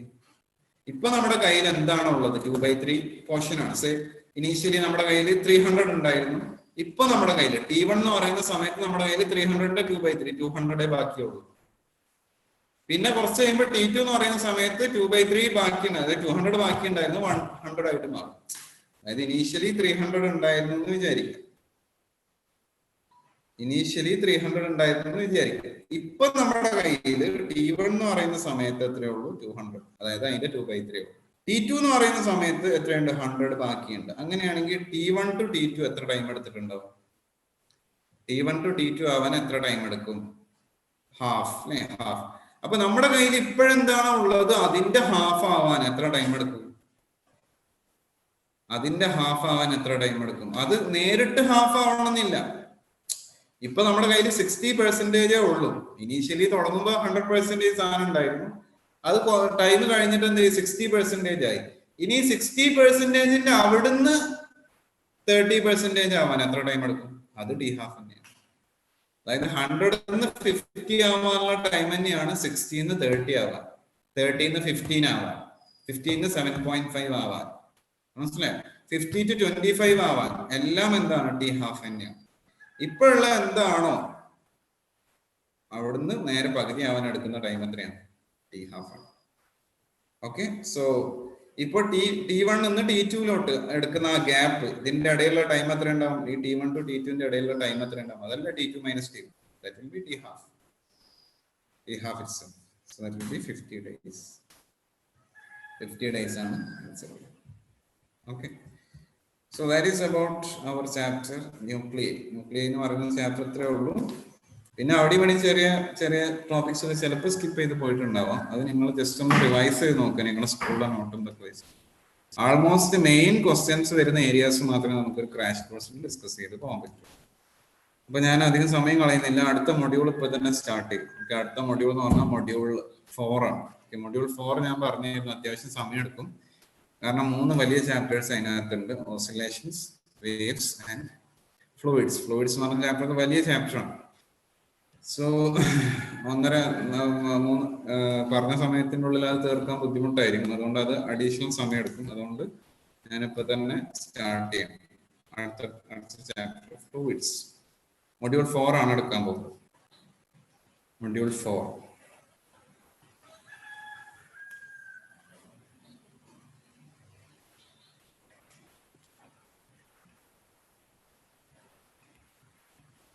മൊഡ്യൂൾ 4 3 ചാപ്റ്റേഴ്സ് ഉണ്ട്. Fluids, mechanical properties of fluids, oscillation and waves. 3 വലിയ ചാപ്റ്റർ. വേവ് ഒക്കെ അത്യാവശ്യം വലിയ ചാപ്റ്റർ ആണ്. ഫ്ലൂയിഡ്സും വലിയ ചാപ്റ്റർ ആണ്. ഉള്ളിൽ കുറച്ചെങ്കിലും കമ്പയർ ചെയ്യാൻ പറ്റുന്ന ഓസിലേഷൻ മാത്രമേ ഉള്ളൂ. Still it's a relatively big chapter. So കുറച്ച് സമയം വേണ്ടി വരും. അതുകൊണ്ടാണ് ഞാൻ പെട്ടെന്ന് പറയാൻ പോകും.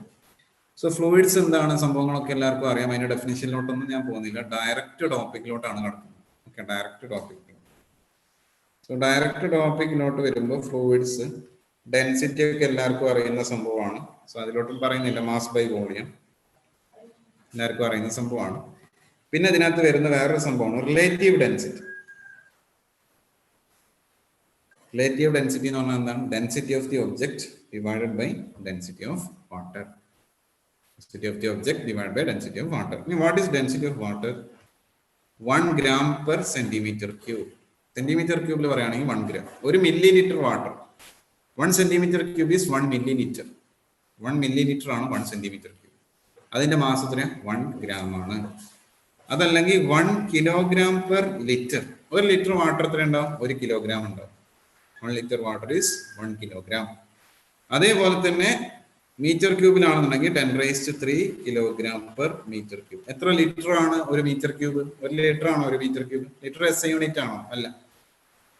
1000 ലിറ്റർ ആണ് 1 metre cube. Okay, 1000 liters is 1 meter cube. So that is about density. ഇനി നമ്മൾ പറയാൻ പോകുന്ന ഹൈഡ്രോസ്റ്റാറ്റിക് പ്രഷർ.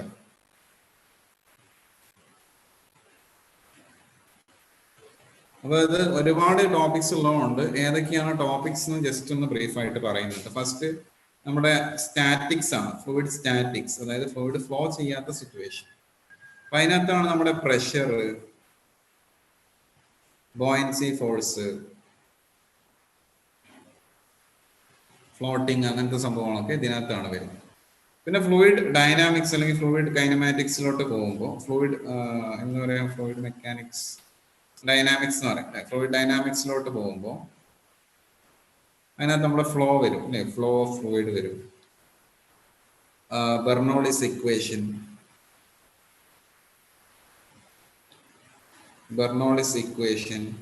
അതിന്റെ application, Bernoulli's equations and it's applications. പിന്നെ നമ്മുടെ വിസ്കോസിറ്റിയിൽ കുറെ ഉണ്ട്. സ്റ്റോക്സ് ലോ ഉണ്ട്, ന്യൂട്ടൺസ് ഇക്വേഷൻ ഉണ്ട്. പിന്നെ നമ്മുടെ സർഫസ് ടെൻഷനിൽ പറയുന്നുണ്ട്, കാപ്പിലറി സംഭവങ്ങൾ, പ്രഷർ ഇൻസൈഡ്. സോ ഇത്രയാണ് മെയിൻ ആയിട്ടുള്ള ടോപ്പിക്സ്. നോക്കുമ്പോൾ തന്നെ 6-7 ടോപ്പിക്കും അതിന്റെ ഉള്ളിൽ സബ് ടോപ്പിക്സ് ഇഷ്ടം പോലെ. ഇത് വലിയൊരു ചാപ്റ്റർ ആണ്, ഒരുപാട് സമയം എടുക്കുന്നത്. അതുകൊണ്ട് ഞാൻ പെട്ടെന്ന് പറഞ്ഞ ഒരു ഡെറിവേഷനും ഞാൻ പറയാൻ പോകുന്നില്ല.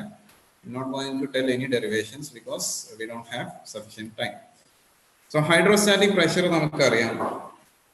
ഒരു ഫ്ലൂയിഡ് എടുത്തു കഴിഞ്ഞാൽ അതിനകത്ത് രണ്ട് ലെവൽസ് തമ്മിലുള്ള pressure difference P1 to P2 minus P1 എന്ന് പറയുന്നത് റോ ജി എച്ച് ആയിരിക്കും. P2 is equal to P1 plus rho G H ആയിരിക്കും. Okay, P2 is equal to P1 plus rho G H എന്നായിരിക്കും. ഇത് സർഫസിലെ പോയിന്റ് ആണ് 1 എന്ന് choose ചെയ്യാം, താഴെയുള്ള അല്ലെങ്കിൽ 3 എന്ന് ചൂസ് ചെയ്യാം, അല്ലെങ്കിൽ 1 അല്ലെങ്കിൽ 0 എന്ന് ചൂസ് ചെയ്യാം. ഇവിടെയാണ് ഞാൻ പോയിന്റ് ചൂസ് ചെയ്യുന്നത്, പോയിന്റ് 2 അല്ലെങ്കിൽ പോയിന്റ് 2 തന്നെ ചൂസ് ചെയ്യാം. അവിടെയാണ് 2 എന്ന് ചൂസ് ചെയ്യുന്നതെങ്കിൽ P2 minus P0 is equal to rho GH. P2 is equal to P0 plus rho GH. P0 plus rho GH. സംഭവങ്ങളൊക്കെ അറിയുന്നല്ലേ, ബേസിക് ആയിട്ടുള്ള സംഭവമാണ്. ഒരു ലിക്വിഡിൽ ഒരു ഡെപ്തിൽ വരുന്നത് P0 plus rho GH എന്നാണ്. Okay, so that is about pressure. ഇനി എന്തെങ്കിലും important ആയിട്ടുള്ള ഉണ്ടെങ്കിൽ ക്വസ്റ്റ്യൻസ് വരുമ്പോൾ പറയാം. പിന്നെ ഉള്ളത് ബോയൻസി ആണ്.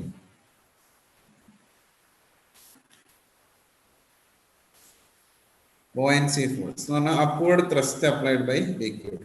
Upward thrust. ഈ ബോയൻസി ഉണ്ടാവാനുള്ള റീസൺ എന്താണ്? Pressure difference.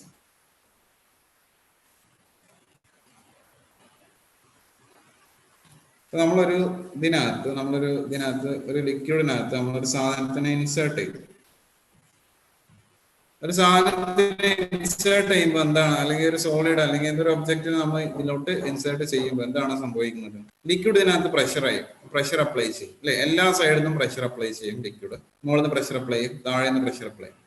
പക്ഷെ താഴെ നിന്ന് അപ്ലൈ ചെയ്യുന്ന പ്രഷർ ആയിരിക്കും മുകളിൽ നിന്ന് അപ്ലൈ ചെയ്യുന്ന പ്രഷറിനേക്കാളും കൂടുതൽ. നമുക്കറിയാം താഴെയാണ് പ്രഷർ കൂടുതൽ. സോ താഴെ നിന്നുള്ള പ്രഷർ ഫോഴ്സ് ആയിരിക്കും മുകളിൽ നിന്ന് കിട്ടുന്ന പ്രഷർ ഫോഴ്സിനേക്കാളും കൂടുതൽ വരും.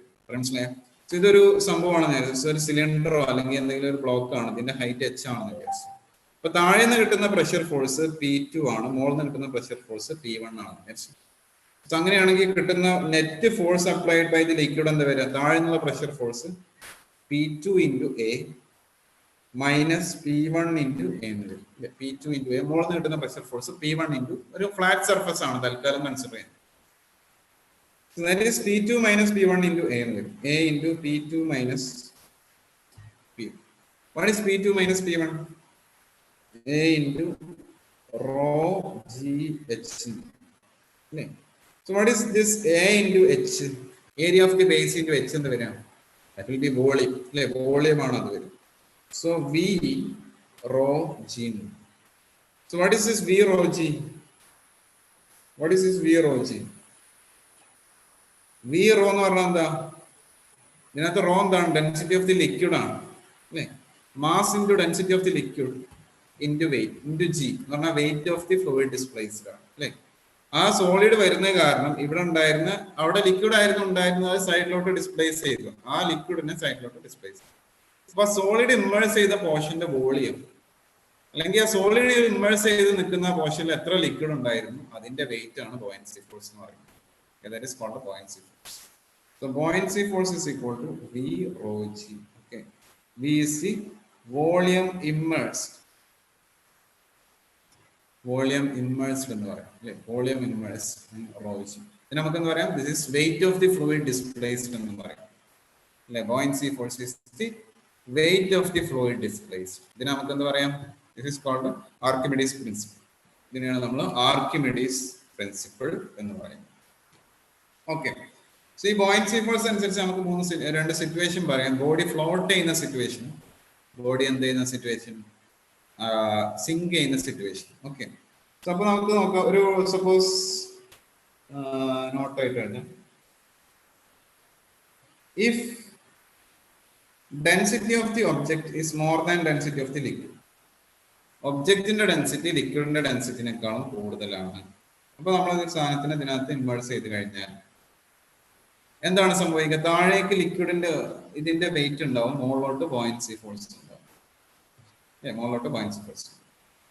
സോ നെറ്റ് എം ജി എന്ന് പറയുന്നത് വെയിറ്റ് ഡബ്ല്യു എന്ന് പറയുന്നത് mass of the object into density of the object, mass of the object into density of the object, sorry volume of the object into density of the object ചെയ്ത മാസായി into G എന്ന് വരും. Okay, so buoyancy force എന്താണ്? Mass of the object into അല്ല volume of the object inverse ചെയ്ത volume into density of the liquid into G ആണ്. Density of the liquid into G ആണ് ഏത് വരാം? വെയിറ്റും ബോയിൻസി ഫോഴ്സും വരും. സോ ഇതിനകത്ത് if rho is more than royal, W will be more than mg. W will be more than mg. So body will sink ചെയ്യും അല്ലെ, താഴേക്ക് സിങ്ക് ചെയ്യും. വളരെ സിമ്പിൾ ആയിട്ടുള്ള സംഭവം. ഇനി ആ സമയത്ത് എന്തുണ്ടാവും? താഴേക്ക് സിങ്ക് ചെയ്യും, പക്ഷേ മുകളിലോട്ട് ഒരു ബോയിൻസി ഫോഴ്സ് ഉണ്ട്, അപ്പൊ ഒരു വെയിറ്റ് ലോസ് ഉണ്ടാവും. വെയിറ്റ് ലോസ്, വെയിറ്റ് കുറച്ച് കുറയും. അപ്പൊ അതിനെയാണ് നമ്മൾ എന്തെന്ന് പറയുന്നത്? അപ്പാരന്റ് വെയിറ്റ് എന്ന് പറയുന്നത്. Apparent weight is equal to M G minus buoyancy force. അപ്പൊ ആ സാധനത്തിന് നമ്മൾ താഴെ നിന്ന് പൊക്കണം എന്നുണ്ടെങ്കിൽ എന്ത് ചെയ്താൽ മതി? ഫുൾ വെയിറ്റും കൊടുക്കണോ? വേണ്ട, കുറച്ച് ബോയിൻസി ഫോഴ്സ് മുകളിലോട്ടുണ്ട്, അപ്പൊ ബാക്കിയുള്ളത് നമ്മൾ കൊടുത്താൽ മതി. അതിനെയാണ് നമ്മൾ അപ്പാരന്റ് വെയിറ്റ് എന്ന് പറയുന്നത്. That is V rho G minus V rho L G, M G minus. ഇതിനകത്ത് വി റോ ജി പുറത്തെടുത്താൽ 1 minus rho L by rho എന്ന് എഴുതും. അതായത് അപ്പുറത്തെ ടൈമിൽ റോ ഇല്ല, പിന്നെ വരുമ്പോൾ ഇത് റോ ബൈ റോ കൊണ്ട് മൾട്ടിപ്ലൈ ചെയ്തിട്ട് വി റോ ജി പുറത്തെടുത്തു. 1 മൈനസ് റോ എൽ ബൈ. ഈ വി റോ ജി എന്ന് പറയുന്നത് എന്താ? വി റോ ജി എന്ന് പറഞ്ഞാൽ വെയിറ്റ്, മാസ് തന്നെയല്ലേ, വെയിറ്റ് തന്നെയല്ലേ. So W apparent is equal to M G into 1 minus rho L by rho. അതായത് M G into 1 minus rho L by rho will be the apparent weight. ഇനി if rho L is greater than rho L is greater than rho ആണെന്നുണ്ടെങ്കിൽ, suppose ഇതിനെ fully immerse ചെയ്ത് വെച്ച്, ഈ സംഭവത്തിനെ fully immerse ചെയ്ത് വെച്ച്, അപ്പൊ ബോയിൻസി ഫോഴ്സ് ആയിരിക്കും കൂടുതൽ ഉണ്ടാവും, എം ജിനെക്കാളും കൂടുതൽ ഉണ്ടാവും. അപ്പൊ ഇതിവിടെ നിൽക്കുമോ? ഇല്ല, അത് മുകളിലോട്ട് മൂവ് ചെയ്യും. ഇല്ലേ, മുകളിലോട്ട് മൂവ് ചെയ്തിട്ട് എന്ത് ചെയ്യും? സർഫസിൽ ഇങ്ങനെ ഫ്ലോട്ട് ചെയ്യും. എപ്പോ? ബോയിൻസി ഫോഴ്സ് ഇതിനെ ബാലൻസ് ചെയ്യുന്ന സിറ്റുവേഷൻ വരെ ഇത് എന്ത് ചെയ്യും? ബാലൻസ്, അതായത് ബോയിൻസി ഫോഴ്സ് ആണ് കൂടുതൽ, മുകളിലോട്ടുള്ള ബോയിൻസി ഫോഴ്സ് ആയിരിക്കും ഫുള്ളി ഇൻവേഴ്സ് ചെയ്ത് നിൽക്കുകയാണെങ്കിൽ കൂടുതൽ, കാരണം ഡെൻസിറ്റി ഓഫ് ലിക്വിഡ് ആണ് കൂടുതൽ.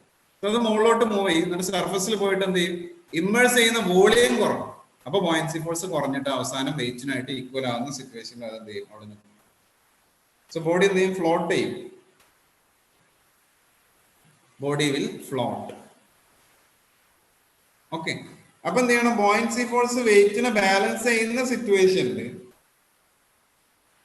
വെയിറ്റിനെ ബാലൻസ് ചെയ്യുന്ന പോയിന്റ്, അതായത് എങ്ങനെയാണ് ബോയിൻസി ഫോഴ്സിനെ ബാലൻസ് ചെയ്യിക്കുന്നത്? വോളിയം കുറച്ചിട്ട്, ഡെൻസിറ്റി ഏതായാലും മാറ്റാൻ പറ്റില്ല ലിക്വിഡിന്റെ, വോളിയം കുറച്ചിട്ട് എന്ത് ചെയ്യും? അതിന്റെ ഫ്ലോട്ട് ചെയ്യുന്ന ഉള്ളിൽ ഇമ്മേഴ്സ് ചെയ്തിരിക്കുന്ന വോളിയം കുറയും. സോ വോളിയം ഇമ്മേഴ്സ്ഡ് ആണ് ബോയിൻസി ഫോഴ്സിൽ നമ്മൾ എടുക്കേണ്ടത്. Into rho L G has to be equal to weight. അതിന്റെ മാസ് എടുക്കുമ്പോൾ ഫുൾ വോളിയം എടുക്കണം. ആ ബ്ലോക്കിന്റെ ഫുൾ വോളിയം ആണ് അതിന്റെ മാസ് എടുക്കുന്നത്. ബോയിൻസി ഫോഴ്സിൽ എന്ത് മാത്രം മതി? ഈ താഴെ ഈ ഇമ്മേഴ്സ് ചെയ്തിരിക്കുന്ന പോർഷന്റെ വോളിയം മാത്രം. ബോയിൻസി ഫോഴ്സിൽ താഴെ ഇമ്മേഴ്സ് ചെയ്തത് മാത്രം. Okay, so it will be V rho L G is equal to V rho G. So V immersed by V എന്ന് പറയുന്നത് rho L by rho. Sorry നേരെ തിരിച്ചിട്ടാണ്.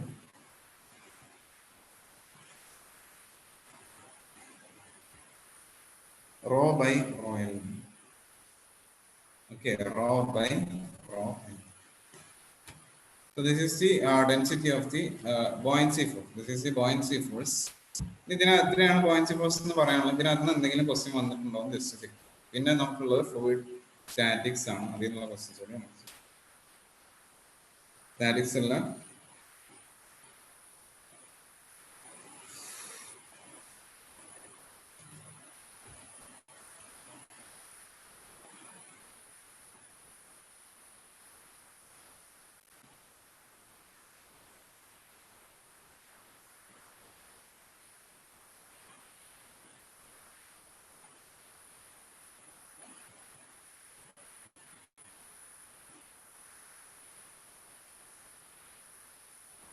ഓക്കെ.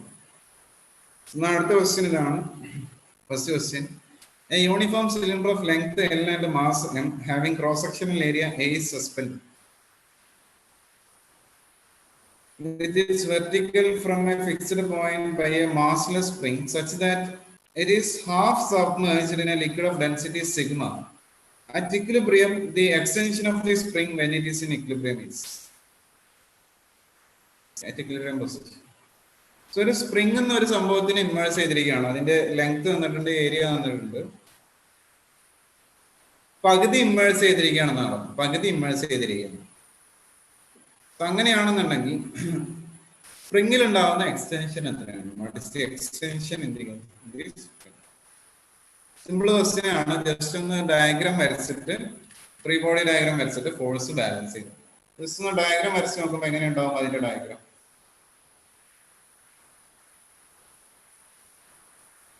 ഒരു സിലിണ്ടറിക്കൽ സംഭവം, അല്ലെങ്കിൽ സിലിണ്ടറോ എന്തെങ്കിലും ഒരു സംഭവം, എന്തൊരു ബ്ലോക്ക് ആണെന്നാണ് തോന്നുന്നു. സിലിണ്ടറോ റെക്ടാങ്കുലർ ബ്ലോക്കോ എന്ത് വേണമെങ്കിലും ആയിക്കോട്ടെ.